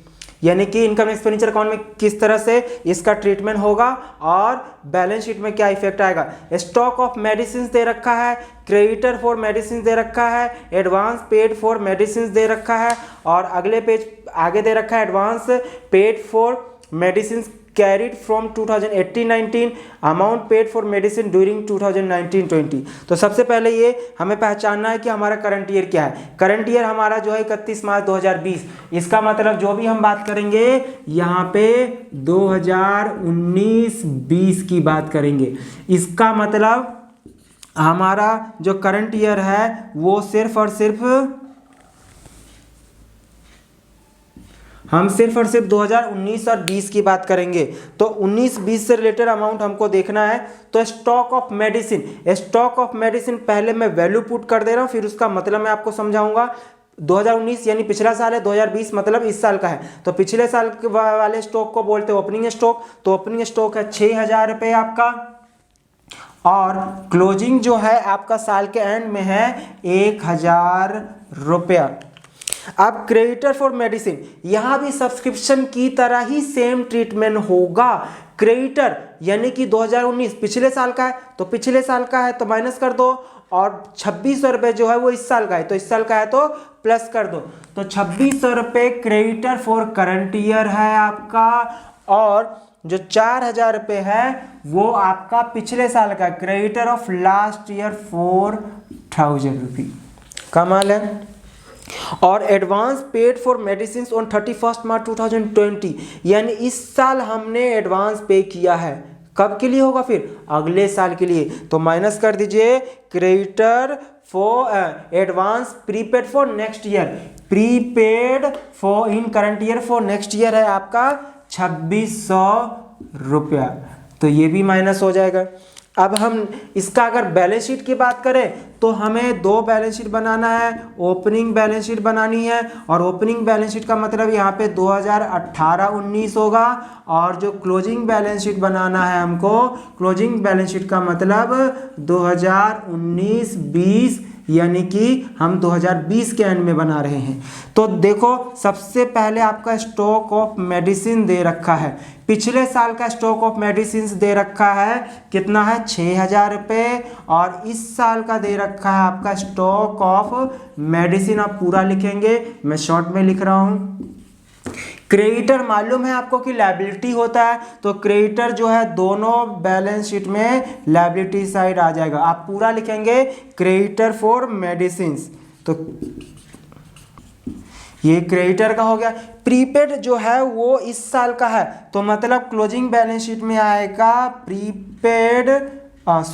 Prepaid आपने देखिए ये consumable item जो है expense है, तो इसका advance दे देना हमारे लिए बेनिफिट मिलेगा फ्यूचर में, तो ये मेरे लिए एसेट्स है। तो ये prepaid for medicine for next year closing balance sheet में आ गया। और आपको क्या इन्फॉर्मेशन दे रखा है? और आपको दे रखा है एडवांस आपने 2018-19 में आपको एडवांस मिला था 400 रुपये, तो 2018-19 में मिला था, इस साल के लिए होगा। हाँ जी। और amount paid for medicine during the year 19-20 हमारा करंट ईयर है। आपने टोटल 21,600 पेमेंट किए हैं। Amount of medicine paid during the year, आपने 21,600 रुपये इस साल आपने पेमेंट किया है। और 400 रुपये जो है आपने 18-19 बताया ना, 18-19 पिछले साल, तो 18-19 में अगर एडवांस मिला था तो कब के लिए मिला होगा? इस साल के लिए। तो प्लस कर देते हैं 400 रुपये prepaid in last year for current year 400 रुपये। तो आप इसको दो टुकड़ों में सम करेंगे, पहले इतना टोटल आपने इस साल पेमेंट इतना कर दिए हो, इतना इस साल का पेमेंट करना रहता है। ये 400 रुपये जो है पिछले साल मुझे मिला था, इस साल के लिए हमने पेमेंट किया था, मिला नहीं, इसमें पेमेंट करने की बात करते हैं, तो ये हो गया। और ये 4,000 रुपये जो मैंने पेमेंट किया है वो पिछले साल मेडिसिन मैंने उधार में खरीदा होगा, उसके लिए किया है। और 2600 रुपये मैं अगले साल बोला मेडिसिन वाले को कि अगले साल फिर खरीदने आऊँगा, तो मैं 2600 रुपये अभी से एडवांस में ले लूँ। तो इसका मतलब इस साल मैंने कितने रुपये का खरीदा? इस साल मैंने कितने रुपये का खरीदा? आप इसका टोटल करेंगे, कितना आ रहा है? 23,000 रुपये आ गया। हाँ जी, यानी कि हमने ये 18,000 रुपये का आज खरीदा। एग्जाम्पल के लिए कि मैं 18,000 रुपये आज मैं खरीद के लेके आया, और यहाँ पे जो हमें कैलकुलेट करना होता है कंज्यूम का मतलब मैंने आज कितना खाया, मतलब एक साल में कितना खाया। तो जब साल स्टार्ट हुआ था तो साल के स्टार्टिंग में मेरे पास 6,000 रुपये की पहले से मेडिसिन थी। कितने रुपए की मेडिसिन थी? 6,000 रुपये वाली मेडिसिन पहले से थी। और आज मैंने इस साल पूरे साल में कितने रुपए का मेडिसिन खरीद के लाया? 18। तो बताओ 6,000 पिछले साल से मेरे पास बची हुई थी और 18 मैंने खरीद के लाया, तो मेरे पास टोटल जो अवेलेबल हो गया खाने के लिए 24। बट साल खत्म होते होते 1,000 रुपये का भी मेडिसिन खाना रह गया। तो बताइए मैंने कितने रुपए का मेडिसिन खा लिया, कंज्यूम कर लिया? 23,000। यही आपको कैलकुलेट करना होता है, और यही अमाउंट आपके इनकम एंड एक्सपेंडिचर अकाउंट में डेबिट साइड यानी एक्सपेंडिचर साइड पर शो होगा 23,000। ये 400 रुपये जो है प्रीपेड सब्सक्रिप्शन वो लास्ट ईयर है ना, तो ये आपका ओपनिंग बैलेंस शीट में आ जाएगा। प्रीपेड सब्सक्रिप्शन पिछले साल का कितना है? 400 रुपये। तो आपका बैलेंस शीट भी कंप्लीट हो गया है, आपका ये भी कंप्लीट हो गया। ये अकाउंट के फॉर्म में भी आप कर सकते हैं। तो इसका अगला क्वेश्चन जो है ये आपका क्वेश्चन नंबर था 5, ठीक है। तो आप इसको नोट कर लीजिए। फिर एक क्वेश्चन मैं और कराता हूं, और वो मैं अकाउंट के फॉर्म में कराऊंगा कि अकाउंट के फॉर्म में कैसे करते हैं। ये तो स्टेटमेंट के फॉर्म में आप ऐसे करिए या वैसे करिए, जैसे मर्जी भी कर सकते हैं, आप इसको नोट कर लीजिए। क्वेश्चन नंबर 6 आप देखिए, मैं इसको अकाउंट के फॉर्म में कराऊंगा कि आप क्रेडिटर फॉर स्पोर्ट्स मटेरियल, ये आपका कंज्यूमेबल आइटम में मेडिसिन हो सकता है, स्टेशनरी हो सकता है, पोस्टेज हो सकता है, स्पोर्ट्स मटेरियल हो सकता है, इन सभी का ट्रीटमेंट याद रखिएगा एक जैसे ही होता है। ये सारे के सारे जितने भी कंज्यूमेबल आइटम आपको मिले उन सब का ट्रीटमेंट ऐसे ही होगा। तो आप क्वेश्चन नंबर 6 देखिए मेरे असाइनमेंट का, how will you deal with the following item while preparing income and expenditure account for the year ended 31 December 2020 and a balance sheet as on that date. Creditor दे रखा है sports material पिछले साल का, या इस question में creditor दे रखा है, स्टॉक ऑफ स्पोर्ट्स मटेरियल दे रखा है, और नीचे दे रखा है during the year payment made to this creditor amounted to ₹1,50,000 and cash purchase amounted to ₹30,000। इसमें अलग से आपका कैश परचेज दे दिया है, इसको देख के आपको कंफ्यूज होने की बिल्कुल भी जरूरत नहीं है, हम आसानी से इसको कर लेंगे। अगर एक सेकंड के लिए हम कैश परचेज को हटा दे तो बाकी बिल्कुल सेम है। क्रेडिटर सबसे पहले ड्यूरिंग द ईयर अमाउंट आपने क्रेडिटर को कितना पेमेंट किया है, 1,50,000 रुपए, यानी कि अमाउंट पेड फॉर मेडिसिन 1,50,000। और इसमें क्रेडिटर दे रखा है करंट ईयर का, लास्ट ईयर का। करंट ईयर का हमको प्लस करना होता है ना, तो करंट ईयर का 64 है और लास्ट ईयर का 45 है। तो लास्ट ईयर का क्रेडिटर हम माइनस करेंगे 45,000 रुपया, और जो आपका करंट ईयर का है, करंट ईयर का आपका 64,000 है, वो प्लस कर देंगे तो आपका आ जाएगा। क्योंकि इस क्वेश्चन में प्रीपेड की कोई बात बोला नहीं है, तो ये परचेज ड्यूरिंग द ईयर, और ये जो परचेज ड्यूरिंग द ईयर आएगा इसमें आएगा वो क्रेडिट आएगा। क्या आएगा दोस्तों, क्रेडिट आएगा, क्योंकि इस क्वेश्चन में कैश परचेज जो है वो आपको अलग से दे रखा है। तो जल्दी से आप इसका टोटल कर लीजिए। हाँ जी, आपका ये कंप्लीट देखिए, इसको करने पे जो आया है परचेज ड्यूरिंग द ईयर, इस क्वेश्चन में आपको कैश परचेज अलग से दे रखा है, तो ये जो परचेज आया इसका मतलब credit purchase during the year आया। इस साल आपने टोटल 1,69,000 का उधार में खरीदे, कैश में आपने कितना खरीदे 30,000 रुपये का, तो ये दोनों मिला के टोटल परचेज आ गया। क्या आ गया आपका, total purchase during the year. अब 30 प्लस करने के बाद पिछले साल का आपके पास कितना मटेरियल था, 40, तो प्लस कर दो, और खत्म करते करते आपका 98 अभी भी क्लोजिंग रह गया, क्लोजिंग हटा दो तो आपका 1,41,000, यानी आपने स्पोर्ट्स मटेरियल कंज्यूम, यानी कितना कंज्यूम कर लिए हो, 1,41,000 रुपये। यही अमाउंट आपका इनकम एंड एक्सपेंडिचर अकाउंट में शो होगा। बैलेंस शीट आप बना ही लेंगे, कोई प्रॉब्लम नहीं है, जैसे कि मैंने पिछले में बताया था। इसको आप अकाउंट के फॉर्म में कर लेते हैं। तो देखिए बैलेंस बीडी मैंने यहाँ पे देखिए creditor at the end of last year, यानी कि ओपनिंग क्रेडिटर, यानी पिछले साल का क्रेडिटर कितना है आपका 45,000 रुपया। और इधर अगर प्रीपेड है तो जाहिर सी बात है कि प्रीपेड का जो बैलेंस सीडी होगा नीचे होगा, तो प्रीपेड इस क्वेश्चन में नहीं है। अब देखो अगर क्रेडिटर मैंने शुरुआत उधर किया है पिछले साल का, तो इस साल का जो क्रेडिटर होगा वो डेबिट साइड में होगा। तो इस साल का क्रेडिटर कितना है 64,000। ये बैंक जो है amount paid during the year as per receipt and payment account, कितना आपको क्वेश्चन में दे रखा है 1,50,000 रुपये।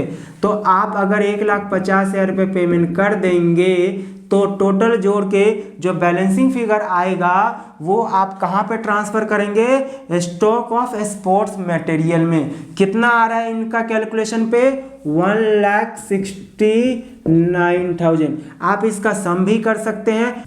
अब ये वाला जो है आपका यहाँ पे आ जाएगा, यानी कि इसका मतलब ये है क्रेडिट परचेज। आपने कितना इस साल उधार में खरीदा है 1,69,000 रुपये, यानी इस साल आप कितना स्पोर्ट्स मटेरियल उधार में खरीद के लेके आ गए 1,69,000 का।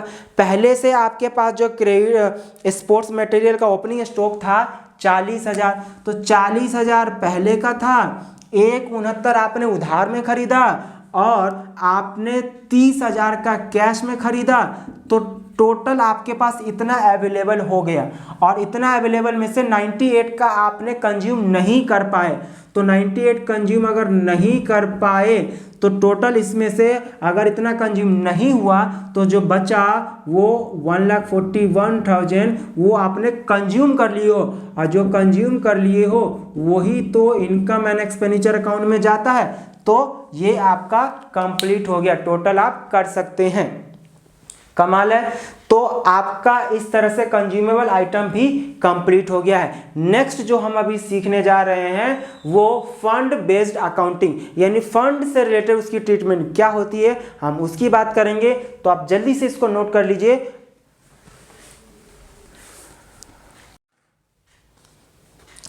दोस्तों हम फंड की बात कर रहे हैं, तो फंड पे क्वेश्चन नंबर 7 करने से पहले मैं फंड के बारे में आपको कुछ बताना चाहता हूं। फंड जो होता है वो स्पेसिफिक पर्पस के लिए एक डोनेशन है। तो जब भी स्पेशल पर्पस के लिए अगर आपको डोनेशन मिले तो वो डोनेशन आपकी चिंता होती है। सोचिए कि अगर आपको कोई डोनेशन दे दिया और बोला कि जो मर्जी करना है करो, तो वो आपके लिए इनकम है और इनकम एंड एक्सपेंडिचर अकाउंट में क्रेडिट साइड आ जाएगा। बट उसने डोनेशन दिया और डोनेशन के साथ उसने बोल दिया कि आपको इस अमाउंट का ना बिल्डिंग खरीदना है, इस अमाउंट का आपको फर्नीचर खरीदना है, इस अमाउंट को आपको टूर्नामेंट कराना है। तो अगर कोई भी डोनेशन देते समय आपको डोनेशन के आगे कंडीशन लगा दे कि इस अमाउंट का आपको इसी पर्पस के लिए खर्च करना है, यूटिलाइज करना है, तो वो आपका फिर नॉर्मल डोनेशन इनकम नहीं माना जाएगा, वो आपके लिए लायबिलिटी हो जाएगी, चिंता। जितने रुपए से आपको डोनेशन मिला है उतने रुपए से आपकी चिंता बन गई। तो चिंता मतलब सरदर्द, लायबिलिटी जो मुझे फ्यूचर में पे करना है। तो वो जितने रुपए से डोनेशन मिला है फॉर कंडीशन पर्पस के लिए, तो वो मेरा बैलेंस शीट में लायबिलिटी साइड पर जाएगा। सपोज मुझे मैच फंड मिला है, क्या मिला है, डोनेशन फॉर मैच फंड। अब डोनेशन फॉर मैच फंड मुझे 1 लाख रुपए मिला है, तो इस पैसा का मुझे मैच फंड मैच कराने में ही कराने पे ही खर्च करना पड़ेगा। अगर इससे रिलेटेड आपको क्वेश्चन में एक्सपेंस दे रखा है, तो अगर मैच फंड है और मैच एक्सपेंस है तो एक्सपेंस को हम नॉर्मल एक्सपेंस नहीं मानेंगे। जब भी कोई आपको फंड दे दे और उसी फंड का एक्सपेंस भी हो, क्योंकि ये फंड मिला ही है इसी मैच कराने के लिए, तो अगर इससे रिलेटेड खर्चा हो तो वो खर्चा आपका बैलेंस शीट में लायबिलिटी साइड पर ही माइनस होगा मैच एक्सपेंस के नाम से। अगर सपोज 80,000 रुपये मिला है तो 80,000 रुपये माइनस होके कितना यहाँ पे शो होगा, 20,000 रुपये। और अगर क्वेश्चन में इसकी जगह ऐसा लिखा हो कि मुझे मिला तो 1 लाख रुपए है, बट जो आपने खर्च कर दिए हो वो है आपका 1,20,000 रुपये। अगर खर्चा ज़्यादा है तो फिर यहाँ पे माइनस में नहीं लिख सकते हो, यहाँ पे आपका बैलेंस शीट में नील हो जाएगा और बाकी जो 20,000 रुपये मैक्सिमम मतलब कि यहाँ पे 1 लाख ही माइनस हो सकता है, जबकि आपका एक्चुअल एक्सपेंस कितना है, मैच एक्सपेंस 1,20,000। जरूरी तो नहीं है कि जितना आपको 1 लाख मिला है मैच कराने के लिए, जब आप मैच कराओ तो 1 लाख ही खर्चा हो, ज़्यादा भी तो हो सकता है। तो अगर ज़्यादा खर्चा हो गया है तो आपको अपने जेब से भरना पड़ेगा, फिर वो आपका नॉर्मल खर्चा माना जाएगा और फिर वो आपका इनकम एंड एक्सपेंडिचर अकाउंट में डेबिट साइड, क्योंकि debit all expenses and losses, वो आपका यहाँ पे मैच एक्सपेंसेस चला जाएगा 20,000 रुपये और यहाँ पे आपका नील हो जाएगा। और अगर फंड का अमाउंट ज़्यादा है, एक्सपेंस कम है, तो बैलेंस शीट में लायबिलिटी साइड ही अमाउंट शो होगा। तो ये आपको मैच जो भी स्पेसिफिक डोनेशन है उससे रिलेटेड ये आपको ध्यान में रखनी होगी। और एक बात कि इससे रिलेटेड अगर ये जो आपको स्पेशल पर्पस के लिए आपको पैसा मिला है, अगर ये पैसा आप कुछ समय बाद यूटिलाइज करना चाहते हैं मैच कराने में या बिल्डिंग खरीदने में, तो उस पैसा को आप इन्वेस्ट कर सकते हैं। और अगर उस पैसा को आपने इन्वेस्ट कर दिए हो तो उस इन्वेस्टमेंट से अगर आपको इंटरेस्ट मिलता है तो वो इंटरेस्ट भी इसी स्पेसिफिक फंड में ऐड हो जाएगा। क्योंकि चिंता वाले अमाउंट को अगर आप बैंक में जमा करते हैं, इन्वेस्ट करते हैं, तो उस चिंता से अगर कुछ कमाते हो तो और चिंता बढ़ेगी, ना कि आप उसको नॉर्मल इनकम मानोगे, तो उतने से और चिंता बढ़ जाएगी। तो जो भी इंटरेस्ट रिसीव होगा या उससे रिलेटेड इंटरेस्ट है वो उसी फंड में ऐड हो जाएगा। अब मिला या नहीं मिला वो देख लेंगे, अगर मिल गया तो ठीक है, नहीं मिला तो फिर वो एसेट साइड पर भी शो होगा। तो इसी से रिलेटेड हम क्वेश्चन नंबर जो है 7 कर रहे हैं। Following information is available in respect of certain items of a sports club. You are required to show item in the income and expenditure account and the balance sheet. यानी कि income and expenditure account में आपको कितना item जाएगा वो show करना है, और बैलेंस शीट में स्पोर्ट्स फंड दे रखा है 1/1/2020। तो 1 जनवरी 2020 मतलब ये आपका ओपनिंग बैलेंस शीट है और ये आपका क्लोजिंग बैलेंस शीट है। तो स्पोर्ट्स फंड दे रखा है, फंड मतलब चिंता, तो ओपनिंग बैलेंस शीट में आ जाएगा स्पोर्ट्स फंड। और ये 4 लाख रुपए आपका इन्वेस्टमेंट भी किया हुआ है, पिछले साल का फंड है, और ये जो पैसा मिला था चिंता आपने उसको इन्वेस्ट भी कर रखे हो 4 लाख रुपए पिछले साल में ही। अब आगे लिखा है interest received on sports fund investment 30,000 मिला है, और लिखा है डोनेशन फॉर स्पोर्ट्स फंड 50,000 रुपये। तो जो पिछले साल का जो भी फंड या इन्वेस्टमेंट यानी कि एसेट्स है वो क्लोजिंग बैलेंस शीट में एज इट इज आ जाएगा जितना की है। तो आप एज इट इज लिख लीजिए क्लोजिंग बैलेंस शीट में सबसे पहले। तो हाँ जी, मैंने लिख लिया ये एज इट इज पिछले साल का।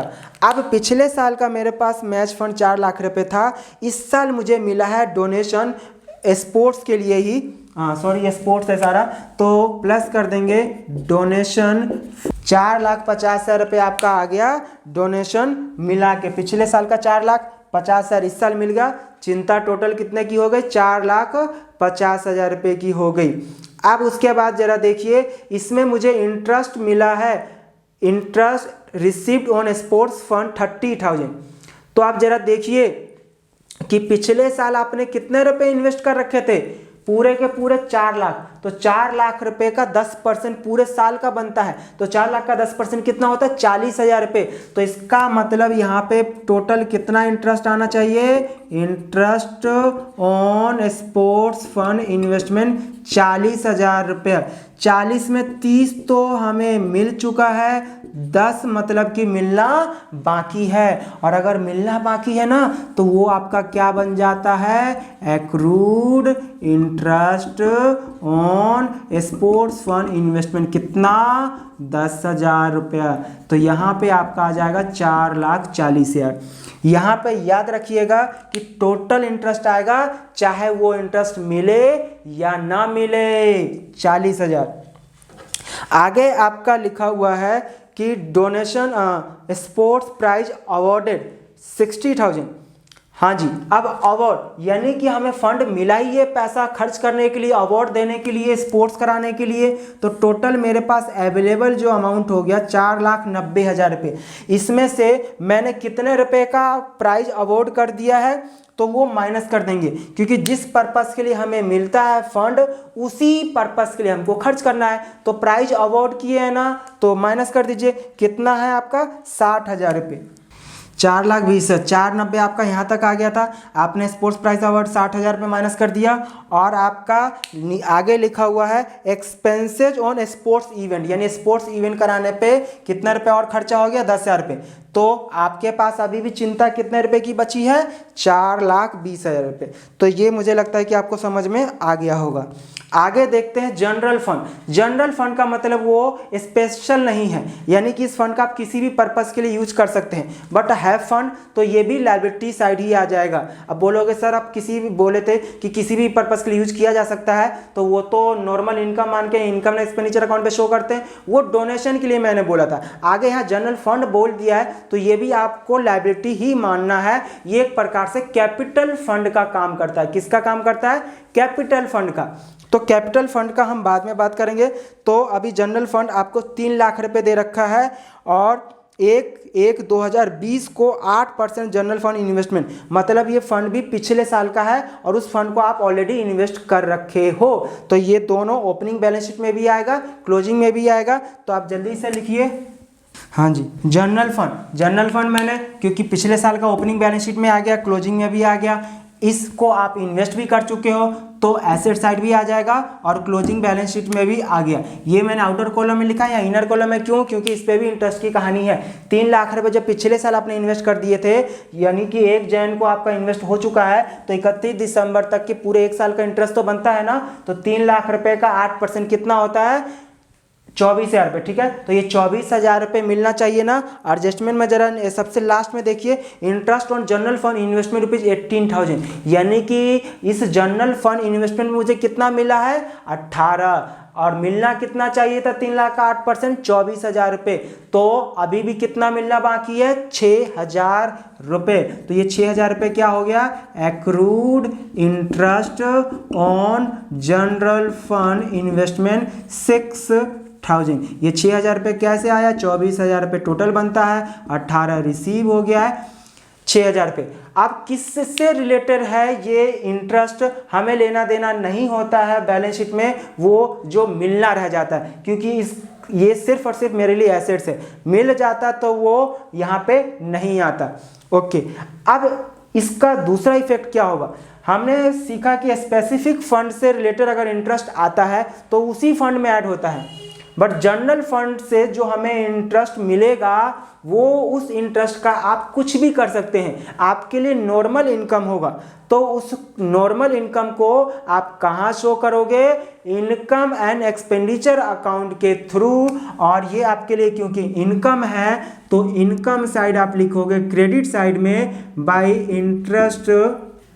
Interest on general fund investment 24,000 रुपये, टोटल लिखेंगे 18 मिल गया है, 6,000 रुपये मिलना है। मिला या नहीं मिला इनकम एंड एक्सपेंडिचर अकाउंट ये नहीं कहता है कि मुझे बताओ, मुझे बस ये बताओ कि इस साल का कितना है, बस इतना ही बता के मेरे पास एंट्री कर दो, बस यही कहता है इनकम एंड एक्सपेंडिचर अकाउंट। तो दोस्तों ये तो मैंने एग्जाम्पल के लिए कराया था। तो इस क्वेश्चन नंबर जो आपका 7 था उसके लिए आपका यही ट्रीटमेंट था। तो मैं उम्मीद करता हूं कि आपको ये फंड का ट्रीटमेंट भी आपको समझ में आ गया होगा। अब जो है आपके एग्जाम में जो बड़े क्वेश्चन आएंगे जिसमें रिसीट एंड पेमेंट अकाउंट के हेल्प से इनकम एंड एक्सपेंडिचर अकाउंट और बैलेंस शीट बनाना होगा, हम वो क्वेश्चन करेंगे। 2 से 3 क्वेश्चन, 2 तो कम से कम अभी कर ही लेंगे, तो आप इसको नोट कर लीजिए। उसके बाद 2 क्वेश्चन कम से कम हम और बड़े वाले क्वेश्चन करते हैं जिसमें इन सब का कुछ ना कुछ इफेक्ट आ सकता है। अगर इस तरह के क्वेश्चन आएंगे तो 3, 4 या 6 नंबर का आएगा, और वो जिसमें इनकम एंड एक्सपेंडिचर अकाउंट और बैलेंस शीट बनाना होगा वो आपके लिए कम से कम 6 नंबर का आएगा, मैक्सिमम 8, 10, 15 नंबर कितना भी आ सकता है। बट क्लास 12th में सिर्फ और सिर्फ 6 नंबर से ज़्यादा का क्वेश्चन नहीं आएगा, तो आप इसको नोट कर लीजिए, उसके बाद हम उसको सॉल्व करते हैं। तो दोस्तों अब हम क्वेश्चन नंबर 8 शुरू करने जा रहे हैं, और क्वेश्चन नंबर 8 जरा देखते हैं कि क्या है क्वेश्चन नंबर 8 में। From the following particulars relating to a welfare club you are required to prepare income and expenditure account for the year ended 31st March 2020 and a balance sheet as at that date। हाँ जी, यानी कि इस question में आपको income and expenditure account बनाना है और balance sheet बनाना है at the end of 31st March 2020। तो इसका मतलब क्लोजिंग बैलेंस शीट, यहाँ पे आप फॉर्मेट में देख रहे होंगे कि 2 बैलेंस शीट दे रखा है। सर ये 2 बैलेंस शीट, आज से पहले तो ये जब तक एनपीओ हम पढ़े इससे पहले आज तक हमने कभी भी 2 बैलेंस शीट नहीं बनाया है एनपीओ से पहले, तो आज ये 2 बैलेंस शीट क्यों? तो दोस्तों 2 बैलेंस शीट क्यों है उसका मतलब मैं अभी तुरंत ही बताऊंगा कि ये 2 बैलेंस शीट की जरूरत क्यों पड़ी है यहाँ पे बनाने की। हमें ऐसे भी क्वेश्चन में तो एक ही बोला है balance sheet at the end बनाने के लिए, यानी कि जो एट द एंड बनाते थे, तो इसमें 2 है, एक पिछले साल से रिलेटेड और एक जो है इस साल से रिलेटेड। तो इसके बारे में मैं आपको अभी बताता हूं क्वेश्चन पढ़ने के बाद।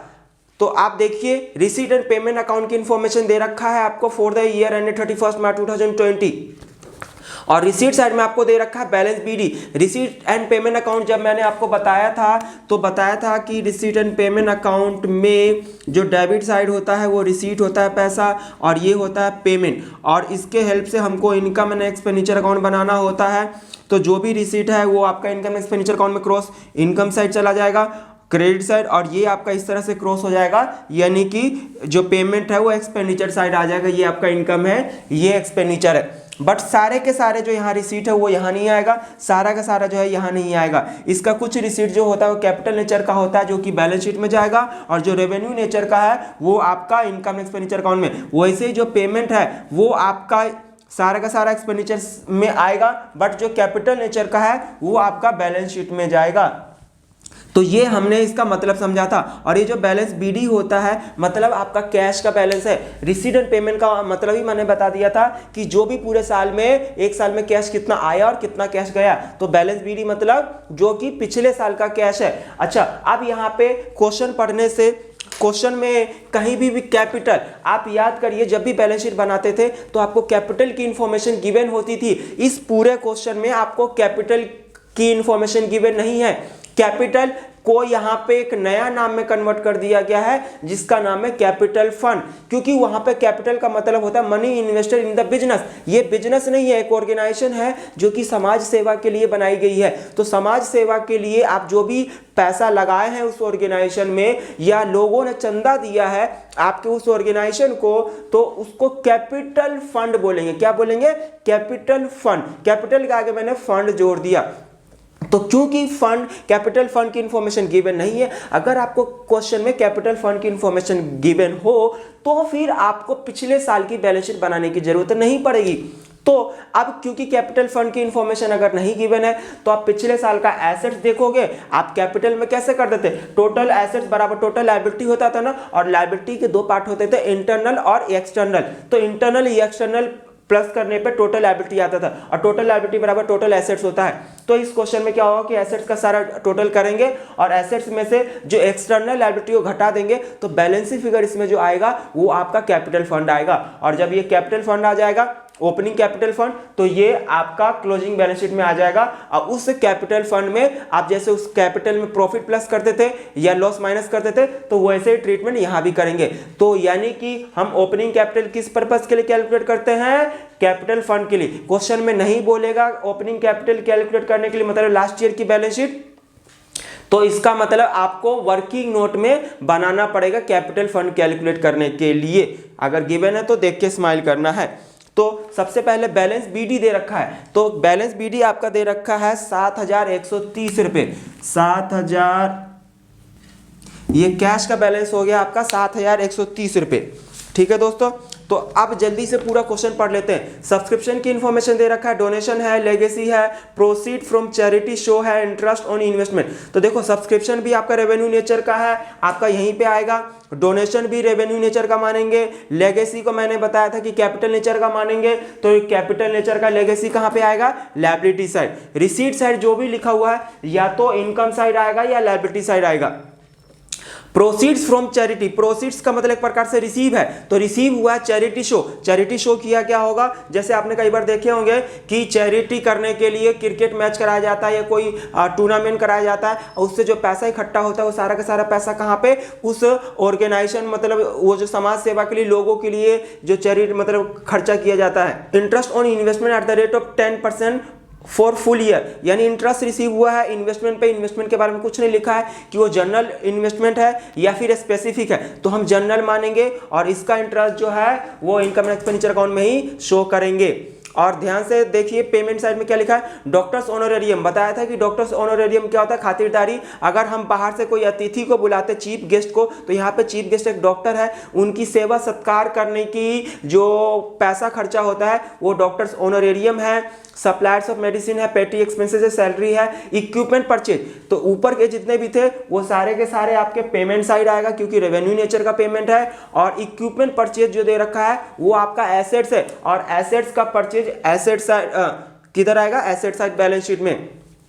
Expenses on charity show, expenses on charity show खर्चा है ना, तो पेमेंट यानी रेवेन्यू नेचर का है तो आएगा। और बैलेंस शीट जो है वो क्लोजिंग बैलेंस शीट में। सर ये कैसे पता चलेगा इसमें जो एसेट्स या लायबिलिटी अगर कुछ है तो वो क्लोजिंग में आएगा या ओपनिंग में आएगा? सीधी सी बात है कि रिसीट एंड पेमेंट अकाउंट में कोई भी पेमेंट यानी कि अगर आपने एसेट्स खरीदे हो तो वो सिर्फ और सिर्फ क्लोजिंग बैलेंस शीट में, क्योंकि आपने इस साल खरीदे होगे तभी तो रिसीट एंड पेमेंट अकाउंट में, क्योंकि रिसीट एंड पेमेंट अकाउंट इस साल का है।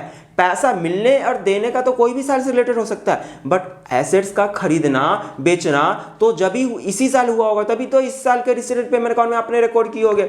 हाँ जी, तो इसीलिए हम सिर्फ क्लोजिंग बैलेंस शीट में लिखेंगे जो भी आपका रिसीट एंड पेमेंट अकाउंट में एसेट्स का परचेज दे रखा हो। सेल वाला पिछले साल का भी हो सकता है क्योंकि पिछले साल का रहा होगा तभी तो इस साल बेचे हो। Okay, balance sheet. अब एडिशनल इंफॉर्मेशन में देख लेते हैं।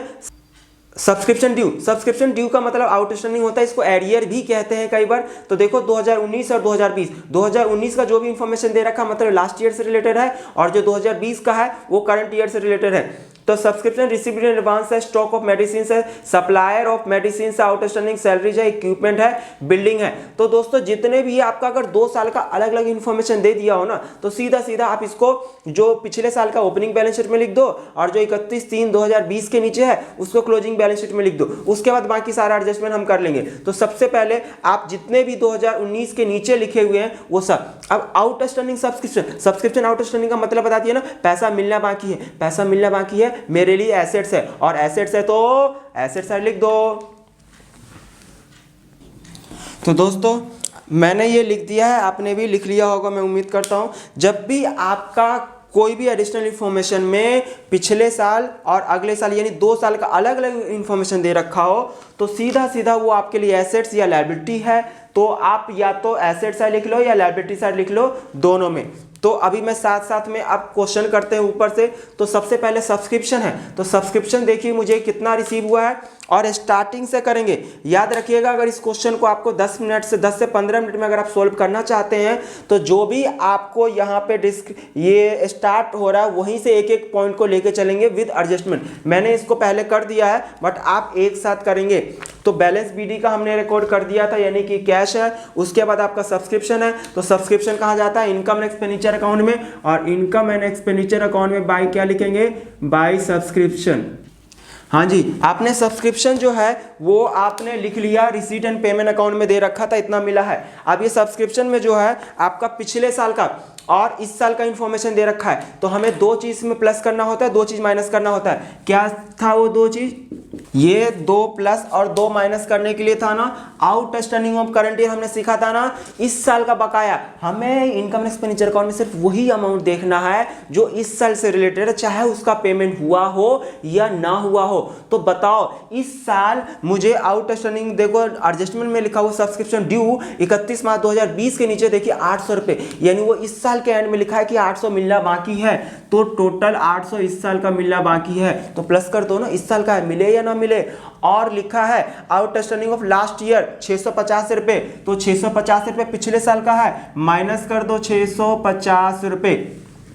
और प्रीपेड, अगर पिछले साल एडवांस दिया गया था 2019 के नीचे लिखा हुआ है 254 रुपए, तो 254 जो है पिछले साल एडवांस इस साल के लिए मिला होगा ना, तो प्लस कर दो, क्योंकि वो अमाउंट किस साल से रिलेटेड है, करंट ईयर। और जो 2020 के नीचे आपको 300 रुपए दिखाई दे रहा है एडवांस, वो कब के लिए होगा, अगले साल के लिए। हटा दो ना, क्योंकि इस साल का नहीं है, तो हटा दो 300 रुपए। इसका टोटल करिए कि 48,100 रुपए आ गया। ठीक है, इसका मैंने बैलेंस शीट में ऑलरेडी कर दिया है। जो करंट ईयर का आउटस्टैंडिंग, देखो करंट ईयर के बैलेंस शीट में 800 चला गया। जो प्रीपेड जो था पिछले साल का, ये पिछले साल के बैलेंस शीट में ये 650 रुपए पिछले साल का आउटस्टैंडिंग है, तो पिछले साल के बैलेंस शीट में चला गया 650 रुपए आउटस्टैंडिंग, और ये 300 रुपए इस साल एडवांस मिला अगले साल के लिए, तो इस साल के बैलेंस शीट में 300 रुपए चला गया।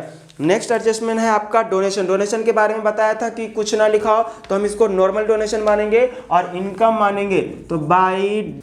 नेक्स्ट है आपका लेगेसी। लेगेसी के बारे में मैंने क्या बताया था कि लेगेसी जो है वो आपको कोई मरते मरते आपके नाम कर जाए, यानी कि आपको वारिस बना जाए, कि ये आपको वसीयत बना के चला गया है कि ये अब उसके मरने के बाद इसके मालिक अब आप होंगे, तो एक प्रकार से वो आपके लिए लायबिलिटी क्रिएट हो गया है। कोई कोई बुक में इसको इनकम भी ट्रीट कर लिया जाता है, अगर स्मॉल अमाउंट होता है तो आप उसके लिए भी नोट दे सकते हैं, और अगर आप कैपिटल नेचर मानते हैं तब भी आप उसको नोट में फुट नोट पे आप जरूर बताएंगे कि आपने क्या माना है। तो लेगेसी के लिए फुट नोट पे नीचे लिख देंगे कि आपने अज्यूम किया कि कैपिटल नेचर का है, तो लेगेसी, क्योंकि क्लोजिंग बैलेंस शीट में आएगा, क्योंकि रिसीट एंड पेमेंट अकाउंट में दे रखा है सिर्फ। लेगेसी के बाद है proceeds from charity show. Charity show से कितना पैसा मिला है, इनकम साइड लिख दो। नेक्स्ट है आपका इंटरेस्ट ऑन इन्वेस्टमेंट। मैंने बताया इन्वेस्टमेंट के बारे में इस क्वेश्चन में कुछ नहीं लिखा है, तो इसका मतलब ये जो है वो नॉर्मल इन्वेस्टमेंट है। तो नॉर्मल इन्वेस्टमेंट पे जो आपको इंटरेस्ट मिलता है वो आपका क्या होता है, रेवेन्यू नेचर का। 7,000 रुपये मिला है, और हमने पूरा क्वेश्चन पढ़ लिया, पूरे क्वेश्चन में कहीं इन्वेस्टमेंट हमको दिखाई दिया ही नहीं है, तो इसका मतलब इस क्वेश्चन में हिडन इन्वेस्टमेंट है, और हिडन इन्वेस्टमेंट पे इंटरेस्ट दे रखा है 7,000 रुपये। इसका मतलब आपको हिडन इन्वेस्टमेंट कैलकुलेट करना पड़ेगा। कैसे करोगे? आपको 7% के रेट के हिसाब से इंटरेस्ट आपको मिला है 7,000 रुपये, तो यानी कि वो अमाउंट जो इन्वेस्टमेंट का मालूम नहीं उस पर 7% मिला है। तो अगर कोई चीज़ मालूम नहीं होता तो हम क्या कर लेते हैं? एक्स लेट कर लेते हैं। तो आप जल्दी से इसका कैलकुलेट करेंगे। हाँ जी, आप normally interest on investment interest calculate करने का फॉर्मूला क्या होता है? किसी भी चीज़ पे अगर इंटरेस्ट आप कैलकुलेट करते हैं तो जिस पे करते हैं उसकी वैल्यू यानी इन्वेस्टमेंट की वैल्यू इंटू रेट अपॉन में 100। यहाँ पे इन्वेस्टमेंट की वैल्यू नहीं दे रखा है तो या तो आप यहाँ पे इन्वेस्टमेंट ही लिख लीजिए या फिर मैं एक्स से लिख लेता हूँ इसको। रेट आपको क्वेश्चन में दे रखा है 7% के हिसाब से, तो सॉरी 10% के हिसाब से दे रखा है आपको रेट, तो 10 अपॉन में 100। और आपको इंटरेस्ट ऑन इन्वेस्टमेंट जो कैलकुलेट करना पड़ता था वो आपको ऑलरेडी क्वेश्चन में गिवन है 7,000 रुपये। क्रॉस मल्टीप्लाई करना आता है कि ये यहाँ पे 7,000 रुपये है, ये जो डिवाइड में है वो इक्वल टू में जाने पे मल्टीप्लाई में, जो मल्टीप्लाई में है वो डिवाइड में, यहाँ क्या रह जाएगा एक्स। तो ये कैलकुलेट करने पे आपका आ जाएगा 70,000 एक्स का मतलब क्या हो गया? ये इन्वेस्टमेंट। अब ये सवाल है कि इन्वेस्टमेंट ओपनिंग बैलेंस शीट में जाएगा या क्लोजिंग? अगर ये क्लोजिंग में जाता, अगर वो रिसीट एंड पेमेंट अकाउंट में दिया होता, रिसीट एंड पेमेंट अकाउंट में आपको इन्वेस्टमेंट का कोई इन्फॉर्मेशन नहीं दे रखा, इसका मतलब ये इन्वेस्टमेंट जो है पिछले साल का है। तो पिछले साल का इन्वेस्टमेंट है तो इसको हम ओपनिंग बैलेंस शीट में भी शो करेंगे और क्लोजिंग में भी शो करेंगे। मैंने जैसे कि बताया था कि अगर कोई भी एसेट्स या लायबिलिटी के बारे में आपका पिछले साल का इन्फॉर्मेशन दे रखा है और करंट ईयर में उससे रिलेटेड कोई भी अलग से इन्फॉर्मेशन नहीं है तो एज इट इज जो ओपनिंग में लिखे हो वही आप क्लोजिंग में भी लिख दोगे। तो इन्वेस्टमेंट यहां पे आप दोनों जगह 70,000 रुपये लिख दोगे। इन्वेस्टमेंट कंप्लीट हो गया है, यानी कि आपका रिसीट साइड तो पूरा खत्म हो गया है। अब रह गया है आपका पेमेंट साइड में। ये डॉक्टर्स ऑनरेरियम है, आपके लिए नॉर्मल रेवेन्यू एक्सपेंडिचर है तो एक्सपेंडिचर साइड आ जाएगा। डॉक्टर्स ऑनरेरियम मैंने 9,000 रुपये लिख दिया है और आगे लिखा है सप्लायर ऑफ मेडिसिन, यानी मेडिसिन के सप्लायर को आपने 30,590 रुपये आपने पेमेंट की और रेवेन्यू नेचर का एक्सपेंडिचर है। और इसका इन्फॉर्मेशन आपको एडजस्टमेंट में भी दे रखा है। और जैसा कि मैंने आपको बताया था कि सप्लायर ऑफ मेडिसिन जो है वो आपका कंज्यूमेबल आइटम है और कंज्यूमेबल आइटम का ट्रीटमेंट जैसे सब्सक्रिप्शन का करते हैं वैसे ही करते हैं। सबसे पहले जो पिछले साल का जो अगर इस साल का कोई करंट आउटस्टैंडिंग है, आउटस्टैंडिंग को यहाँ पे क्रेडिटर वर्ड यूज करते हैं क्योंकि हम किसी से उधार में खरीदते हैं तो उसको पेमेंट करना रह जाता है, तो पेमेंट करना रह जाता है उसको कहते हैं क्रेडिटर या फिर सप्लायर। ठीक है, तो इस एडजस्टमेंट में जरा देखिए, एडजस्टमेंट नंबर 4 में लिखा हुआ है सप्लायर ऑफ मेडिसिन। तो करंट ईयर का सप्लायर प्लस करेंगे, लास्ट ईयर का माइनस करेंगे। तो जल्दी से आप नोट करिए। तो ये आपका आ गया परचेज ड्यूरिंग द ईयर। मैंने बताया था कि supplier of current year plus करेंगे, माइनस करेंगे सप्लायर ऑफ लास्ट ईयर, और प्लस करते थे और prepaid in last year for current year and prepaid in current year for next year minus करते थे। तो ये प्रीपेड की इन्फॉर्मेशन इस क्वेश्चन में नहीं दे रखा है तो कोई नहीं है तो इसको देख के स्माइल करना है। तो ये 4 एडजस्टमेंट करने के बाद परचेज आता था, 2 नहीं है तो 2 के करने के बाद ही परचेज आ गया। अब इस क्वेश्चन में दे रखा है स्टॉक ऑफ मेडिसिन, तो स्टॉक ऑफ मेडिसिन जो है ओपनिंग प्लस करते हैं, क्लोजिंग माइनस करते हैं, तो आपका आ जाता है कंज्यूम। तो प्लस करिए, तो ये आपका आ गया 28,200 मेडिसिन कंज्यूम। हाँ, कई बार आपके एग्जाम में क्या होता है कि ये क्रेडिटर की भी इंफॉर्मेशन दे दिया होता है क्वेश्चन में और ये परचेज ड्यूरिंग द ईयर भी दे देता है। तो जब आपको ये परचेज की इंफॉर्मेशन दे दिया है तो आपको पीछे जाने की जरूरत नहीं, इससे आगे जाना है, क्योंकि परचेज ड्यूरिंग द ईयर के बाद ही जो होता है वो कंज्यूम आता है। तो कंज्यूम और परचेज के बीच का 2 ही गैप है, ओपनिंग स्टॉक और closing, opening plus closing minus. और ध्यान रखिएगा कि ये जो इसमें अगर कई बार कैश परचेज भी दे देता है तो ये जो परचेज ड्यूरिंग द ईयर है इसको क्रेडिट मान के और जो नीचे उसमें कैश परचेज प्लस कर देंगे, जैसा कि मैंने पिछला क्वेश्चन कराया था अभी क्वेश्चन नंबर 6 तो उसमें था, तो उस तरह से आप कर देंगे। नेक्स्ट एडजस्टमेंट जो है आपका वो है आपका, हाँ, और इसका बैलेंस शीट में मैंने ट्रीटमेंट पहले ही कर दिया था, stock of medicine asset side जो पिछले साल का है और जो करंट ईयर का है वो क्लोजिंग बैलेंस शीट में। क्रेडिटर जो पिछले साल का है वो मैंने ओपनिंग में प्लस कर दिया और जो इस साल का है वो क्लोजिंग में मैंने लायबिलिटी साइड लिख दिया। नेक्स्ट जो दे रखा है आपका पेटी एक्सपेंस, तो पेटी एक्सपेंस नॉर्मल एक्सपेंस होता है और सैलरी, ये दोनों रेवेन्यू नेचर का है तो सीधा एक्सपेंडिचर साइड में आ जाएगा। सैलरी का दे रखा है, सैलरी 27,500 रुपये तो पेमेंट साइड दे रखा है, और साथ में एडजस्टमेंट भी दे रखा है कि आउटस्टैंडिंग सैलरी, आउटस्टैंडिंग पिछले साल का भी, इस साल का भी, पिछले साल का, तो पिछले साल आउटस्टैंडिंग रहा होगा, यानी पिछले साल मैंने सैलरी नहीं दिया था तो इस साल दिया है, इसका मतलब यही हुआ। और जो इस साल का आउटस्टैंडिंग सैलरी वो अगले साल देंगे। तो हमें ये नहीं देखना कब देना है, हमें बस ये देखना है कि वो अमाउंट इस साल का है या नहीं है। तो मतलब पिछले साल का जो आउटस्टैंडिंग बकाया है वो इस साल आपने पेमेंट किया होगा, तो हटा दो, साइड कर दो, क्योंकि हमें पिछले साल का नहीं चाहिए। तो माइनस कर देंगे आउटस्टैंडिंग ऑफ लास्ट ईयर जो कि 3600 रुपये है, और आउटस्टैंडिंग ऑफ करंट ईयर यानी कि 2020 के नीचे देखिए 4800, मतलब इस साल का पेमेंट करना रहता है। तो इस साल का पेमेंट करना रहता है, प्लस कर देंगे। तो पिछले साल का जो आउटस्टैंडिंग है आपका ओपनिंग बैलेंस शीट में, जो इस साल का है वो आपका क्लोजिंग बैलेंस शीट में चला गया। तो इसका सम टोटल 28,700 रुपये आ रहा है। तो आपका सैलरी का ट्रीटमेंट भी खत्म हो गया है। आपका इक्विपमेंट का भी करते हैं। एक्सपेंसेज ऑन चैरिटी शो, तो खर्चा है ना, रेवेन्यू नेचर का है, तो आप पेमेंट साइड में लिख दीजिए 2,750 रुपये। ये चैरिटी शो का कई बार किताब में अलग से भी ट्रीटमेंट देता है कि ये प्रोसीड्स फ्रॉम चैरिटी शो जो है उसी में से माइनस करके ये एक्सपेंस इधर ही लिख देता है। तो आपको वैसे भी कर सकते हो, या आप सीधा सीधा जो इनकम है चैरिटी शो से क्रेडिट साइड लिख दो और जो उसका खर्चा है वो डेबिट साइड लिख दो, यानी एक्सपेंडिचर साइड। खेल खत्म। बैलेंस सीडी दे रखा है, तो balance CD receipt and payment account just like a cash book. तो कैश बुक का जो बैलेंस सीडी होता था यानी कि कैश का बैलेंस होता है या बैंक का बैलेंस, तो यहाँ पे बैलेंस सीडी जो है वो क्लोजिंग बैलेंस शीट में आप लिखेंगे कैश के नाम से 1,775 रुपये। तो ये खत्म हो गया है। अब आपका रह गया इक्विपमेंट का। इक्विपमेंट के लिए आपको अकाउंट बनाना पड़ेगा। ये इक्विपमेंट का क्या होता है कि जब भी कोई भी चीज का अकाउंट बनाना पड़ेगा जब उसका ओपनिंग क्लोजिंग बैलेंस दे रखा हो और उसका रिसीट एंड पेमेंट अकाउंट में भी कोई अलग से इंफॉर्मेशन दे रखा हो। तो इक्विपमेंट का देखिए आपका बैलेंस बीडी पिछले साल का इंफॉर्मेशन दे रखा था, टू बैलेंस बीडी 21,200 रुपये, और बैलेंस सीडी भी आपको दे दिया है बाई बैलेंस सीडी। कितना दे दिया है आपका बैलेंस सीडी? 31,600 रुपया। अब रिसीट एंड पेमेंट अकाउंट में क्या लिखा? पेमेंट साइड में लिखा है, परचेज भी लिख दिया। अगर ये परचेज नहीं भी लिखा होता तब भी हम इसको परचेज ही मानते, क्योंकि पेमेंट आप जब ही करोगे ना जब खरीदोगे। तो आपने परचेज किया, परचेज किए तो क्या एंट्री करते थे? इक्विपमेंट यानी कि assets account debit to cash. तो इक्विपमेंट अकाउंट बना रहे ना, तो डेबिट साइड में लिखेंगे to equipment to cash. Cash में आपने परचेज किए हो ना, कितने रुपए का खरीदे हो? 15,000 रुपये का। तो टोटल आपके पास जो इक्विपमेंट अवेलेबल हो गया वो 36,200।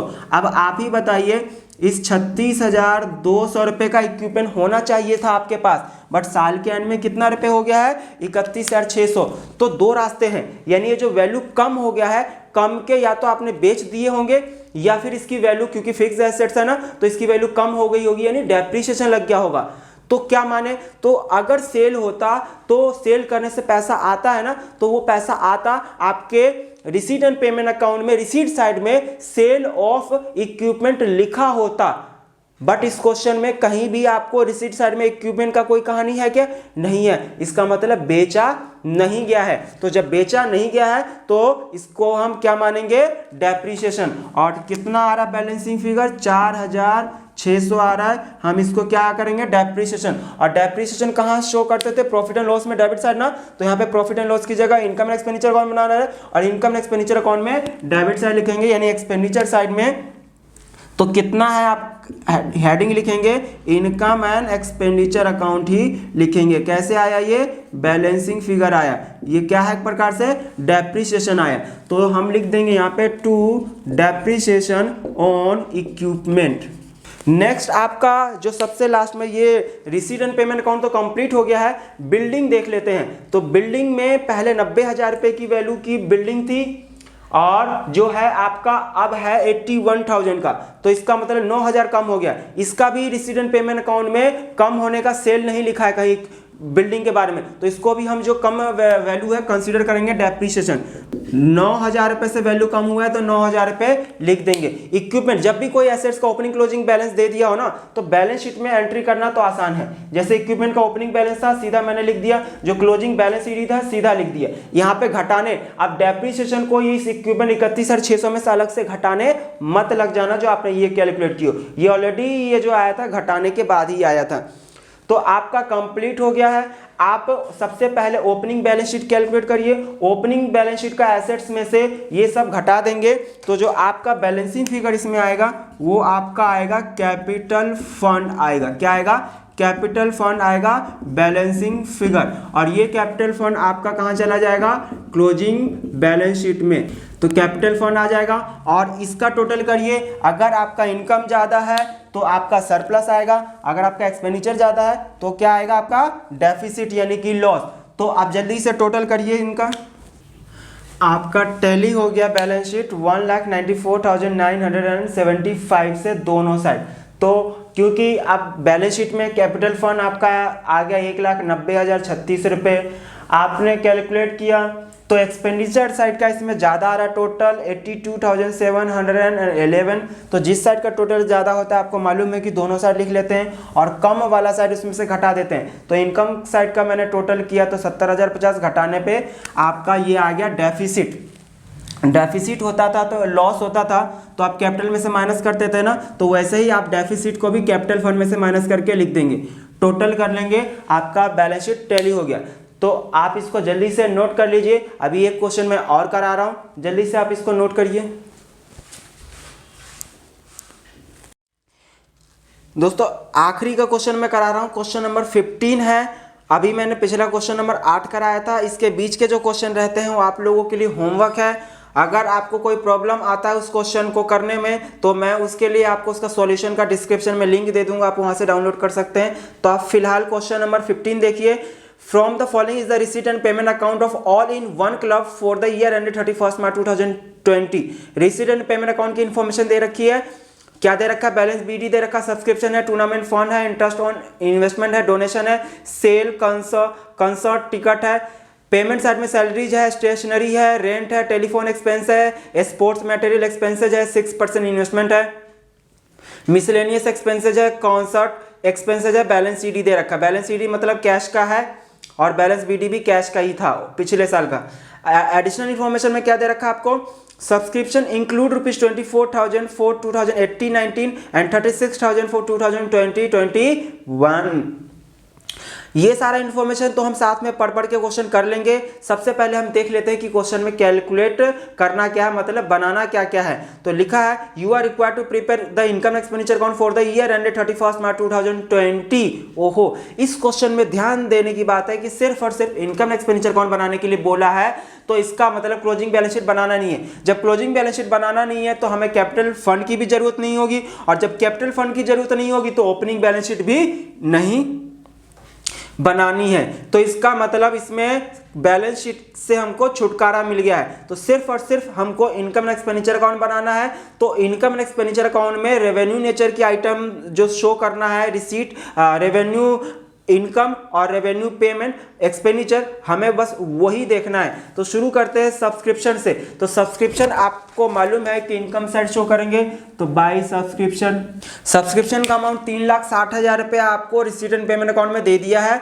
और फर्स्ट एडजस्टमेंट में ही सब्सक्रिप्शन का दिया हुआ है कि 24,000 जो है 2018-19, और हमारा जो क्लोजिंग डेट है इसमें भी 31 मार्च 2020 है, मतलब जो हमारा ये है 2019-20 है। तो इसका मतलब अगर क्वेश्चन में 18-19 आता है वो लास्ट ईयर है, तो लास्ट ईयर का कितना है आपका 36,000 रुपये माइनस कर दो, और जो 36,000 रुपये है वो 20-21 है। तो देखो 20-21 भी नेक्स्ट ईयर है, ये नेक्स्ट ईयर है, ये आपका लास्ट ईयर है। हमें तो करंट ईयर का चाहिए, तो ना इस साल का है ये पिछले साल का, ये अगले साल का, दोनों हटा दो, ये काम का नहीं है। तो माइनस कर देंगे दोनों को, 3 लाख रुपए आपका आ गया। इसमें प्रीपेड का कोई कहानी नहीं था। नेक्स्ट जो आपका एडजस्टमेंट है स्टॉक पे दे रखा है, तो स्टॉक की जब बात आएगी तब करेंगे। रेंट, टेलीफोन, बिल्डिंग, तो यानी कि जो रिसीट साइड में लिखा है उसका कोई नहीं दे रखा है इन्फॉर्मेशन एडजस्टमेंट में। अगला है आपका टूर्नामेंट फंड स्पेसिफिक डोनेशन है, और स्पेसिफिक डोनेशन आपका कहाँ जाता है, बैलेंस शीट में, क्लोजिंग बैलेंस शीट में, क्योंकि रिसीट एंड पेमेंट अकाउंट में है और क्लोजिंग बैलेंस शीट बनाना नहीं है तो देख के स्माइल करना है। इंटरेस्ट दे रखा है इन्वेस्टमेंट पे 1,30,000, तो इन्वेस्टमेंट से रिलेटेड आपका इंफॉर्मेशन दे रखा है एडजस्टमेंट नंबर जी में, तो एडजस्टमेंट नंबर जी देखिए, और इसका इंफॉर्मेशन पेमेंट साइड में भी दे रखा है। ध्यान से देखिए 6% इन्वेस्टमेंट दे रखा है 10 लाख रुपए का, यानी कि इस साल आपने इन्वेस्टमेंट परचेज किए हो 10 लाख रुपए का, और एडजस्टमेंट नंबर जी में लिखा हुआ है The value of investment on 31st March 2019 was ₹20 lakh and the club made similar additional investment during the year on 1st October 2019। During the year जो इन्वेस्टमेंट, तो ड्यूरिंग द ईयर जो आपको payment side में 6% investment जो 10 लाख रुपए दिख रहा है, वो 10 लाख रुपए का इन्वेस्टमेंट 1 अक्टूबर 2019 को किया गया है, परचेज किया गया है। और सिमिलर यानी कि ये जो आपका 20 लाख रुपए का जो इन्वेस्टमेंट जो दे रखा है जो पिछले साल का है, तो उस पे इंटरेस्ट कितना मिलना है उस इन्वेस्टमेंट पे नहीं दे रखा है, तो उसी के लिए बोला सिमिलर एडिशनल इन्वेस्टमेंट।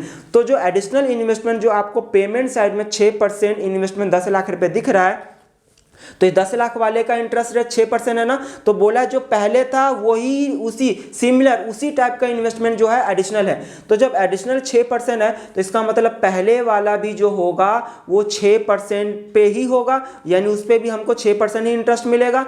तो हमें इसमें इंटरेस्ट कैलकुलेट करने का खेल है। तो जो पिछले साल का आपका 20 लाख रुपए दे रखा है 31 मार्च 2019, तो इस 20 लाख पे पूरे साल का डेप्रिसिएशन लगेगा, और जो 10 लाख रुपए का इस साल इन्वेस्टमेंट खरीदे हो तो 1 अक्टूबर से 31 मार्च 2020 आने में कितना समय लगता है, 6 महीना। तो 10 लाख पे 6 महीना, तो जल्दी से कैलकुलेट कर लेते हैं वर्किंग नोट में। 1,50,000 रुपये टोटल इंटरेस्ट ऑन इन्वेस्टमेंट आ गया।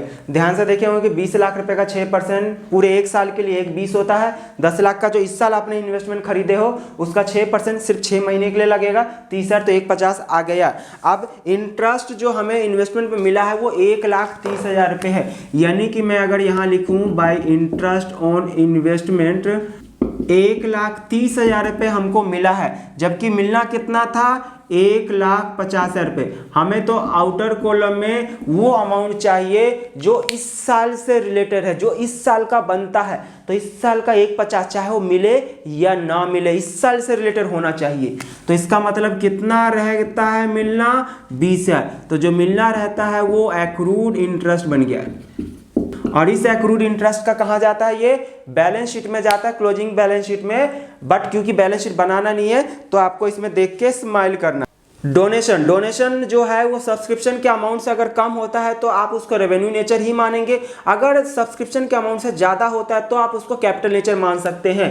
तो डोनेशन सब्सक्रिप्शन आपको देखिए 360 मिला था, डोनेशन जो है 224 ये कम है, तो नॉर्मल डोनेशन हम मान लेंगे रेवेन्यू नेचर का बाय डोनेशन। तो डोनेशन आपका आ गया, सेल कॉन्सर्ट टिकट्स आ गया। तो sale concert ticket revenue nature, कोई भी टिकट बेचने से जो पैसा आता है वो नॉर्मल रेवेन्यू नेचर का इनकम होगा। तो आपका इनकम साइड तो कंप्लीट हो गया। आप पेमेंट साइड में आ जाते हैं, सैलरीज। क्या सैलरी के बारे में कोई एडजस्टमेंट में नहीं दे रखा है, तो नहीं दे रखा है तो हम सीधा सैलरीज लिख देंगे। नेक्स्ट है आपका स्टेशनरी। तो स्टेशनरी के बारे में क्वेश्चन में कुछ बोला है एडजस्टमेंट में, तो एडजस्टमेंट में बोला है तो इनर कॉलम में लिख लेंगे 64,000। क्या बोला है एडजस्टमेंट में, एडजस्टमेंट में बोला है स्टॉक ऑफ स्टेशनरी दे रखा है। क्या दे रखा है, 31 मार्च 2019 का और 2020 का, मतलब ओपनिंग स्टॉक और क्लोजिंग स्टॉक दे रखा है। ओपनिंग प्लस करना है, क्लोजिंग माइनस करना। ओपनिंग स्टॉक को ओपनिंग बैलेंस शीट, क्लोजिंग में closing stock closing balance sheet नहीं है तो देख के स्माइल करना है। तो सिर्फ ओपनिंग स्टॉक प्लस कर देते हैं, ओपनिंग माइनस कर देंगे क्लोजिंग। 67,600 रुपये आपका आ गया स्टेशनरी का। नेक्स्ट है आपका रेंट का इंफॉर्मेशन भी आपको एडजस्टमेंट में दे रखा है, एडजस्टमेंट नंबर डी। तो रेंट आपको 96,000 दे रखा है। रेंट के बारे में आपको एडजस्टमेंट में दे रखा है, एडजस्टमेंट नंबर डी देखिए आपको, रेंट इंक्लूड्स ₹8,000 पेड फॉर 2019, यानी पिछले साल मार्च 2019, यानी 8,000 रुपये का रेंट आपने मार्च 2019 यानी पिछले साल का एक महीने, मार्च मतलब एक महीना, तो एक महीने का आपने 8,000 रुपये दिया, तो आउटस्टैंडिंग ऑफ लास्ट ईयर है, माइनस कर देंगे 8,000 रुपये। And rent for March 2020 is outstanding, और ये मार्च 2020 का अमाउंट नहीं दे रखा है, तो अमाउंट नहीं दे रखा है दोस्तों, तो अमाउंट नहीं दे रखा है दोस्तों, तो आप क्या करेंगे कि पिछले साल मार्च में आपने 8,000 रुपये मार्च का बकाया इस साल दिए हो, तो इसका मतलब रेंट अगर नहीं दे रखा है इस साल मार्च में कितना है, तो पिछले साल जितना मार्च में आपका रेंट था उतना इस साल भी रहा होगा, तो पिछले साल का आपने 8,000 दिए हो, तो इसका मतलब इस साल का भी मार्च का जो आउटस्टैंडिंग हो कितना होगा, 8,000 ही होगा।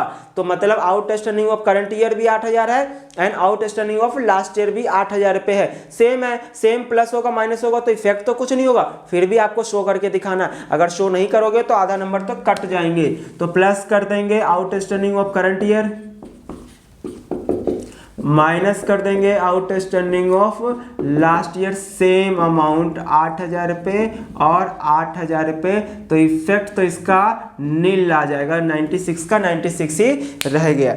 नेक्स्ट है आपका टेलीफोन एक्सपेंसेस 16,000 रुपये, इसका भी इंफॉर्मेशन आपको दे रखा है एडजस्टमेंट में। टेलीफोन एक्सपेंस के लिए एडजस्टमेंट नंबर ई में दे रखा है, आप ध्यान से देखिए, telephone expenses include ₹6,000 as quarterly rent up to 31 May 2020, up to बोला है 31 मई 2020, कितना रुपए है, 6,000 रुपया, और ये 6,000 रुपये जो है क्वार्टरली, क्वार्टरली का मतलब होता है 3 महीने के लिए, तो एक साल में आप ही बताइए कितने क्वार्टर होते हैं, 3-3 महीने करके कितने बार आते हैं, 4 बार, तो इसका मतलब आपका जो है ये 3 महीने के लिए 6,000 रुपये है। तो बताओ कि 1 अप्रैल से 31 यानी 31 मार्च के बाद 31 मई तक पहुंचने में कितना समय लगेगा, 2 महीने, तो इसका मतलब हम 31 मार्च 2020 तक के इंफॉर्मेशन तो इसमें लेना ही है, तो एक्स्ट्रा कितना है, 2 महीने का इंफॉर्मेशन।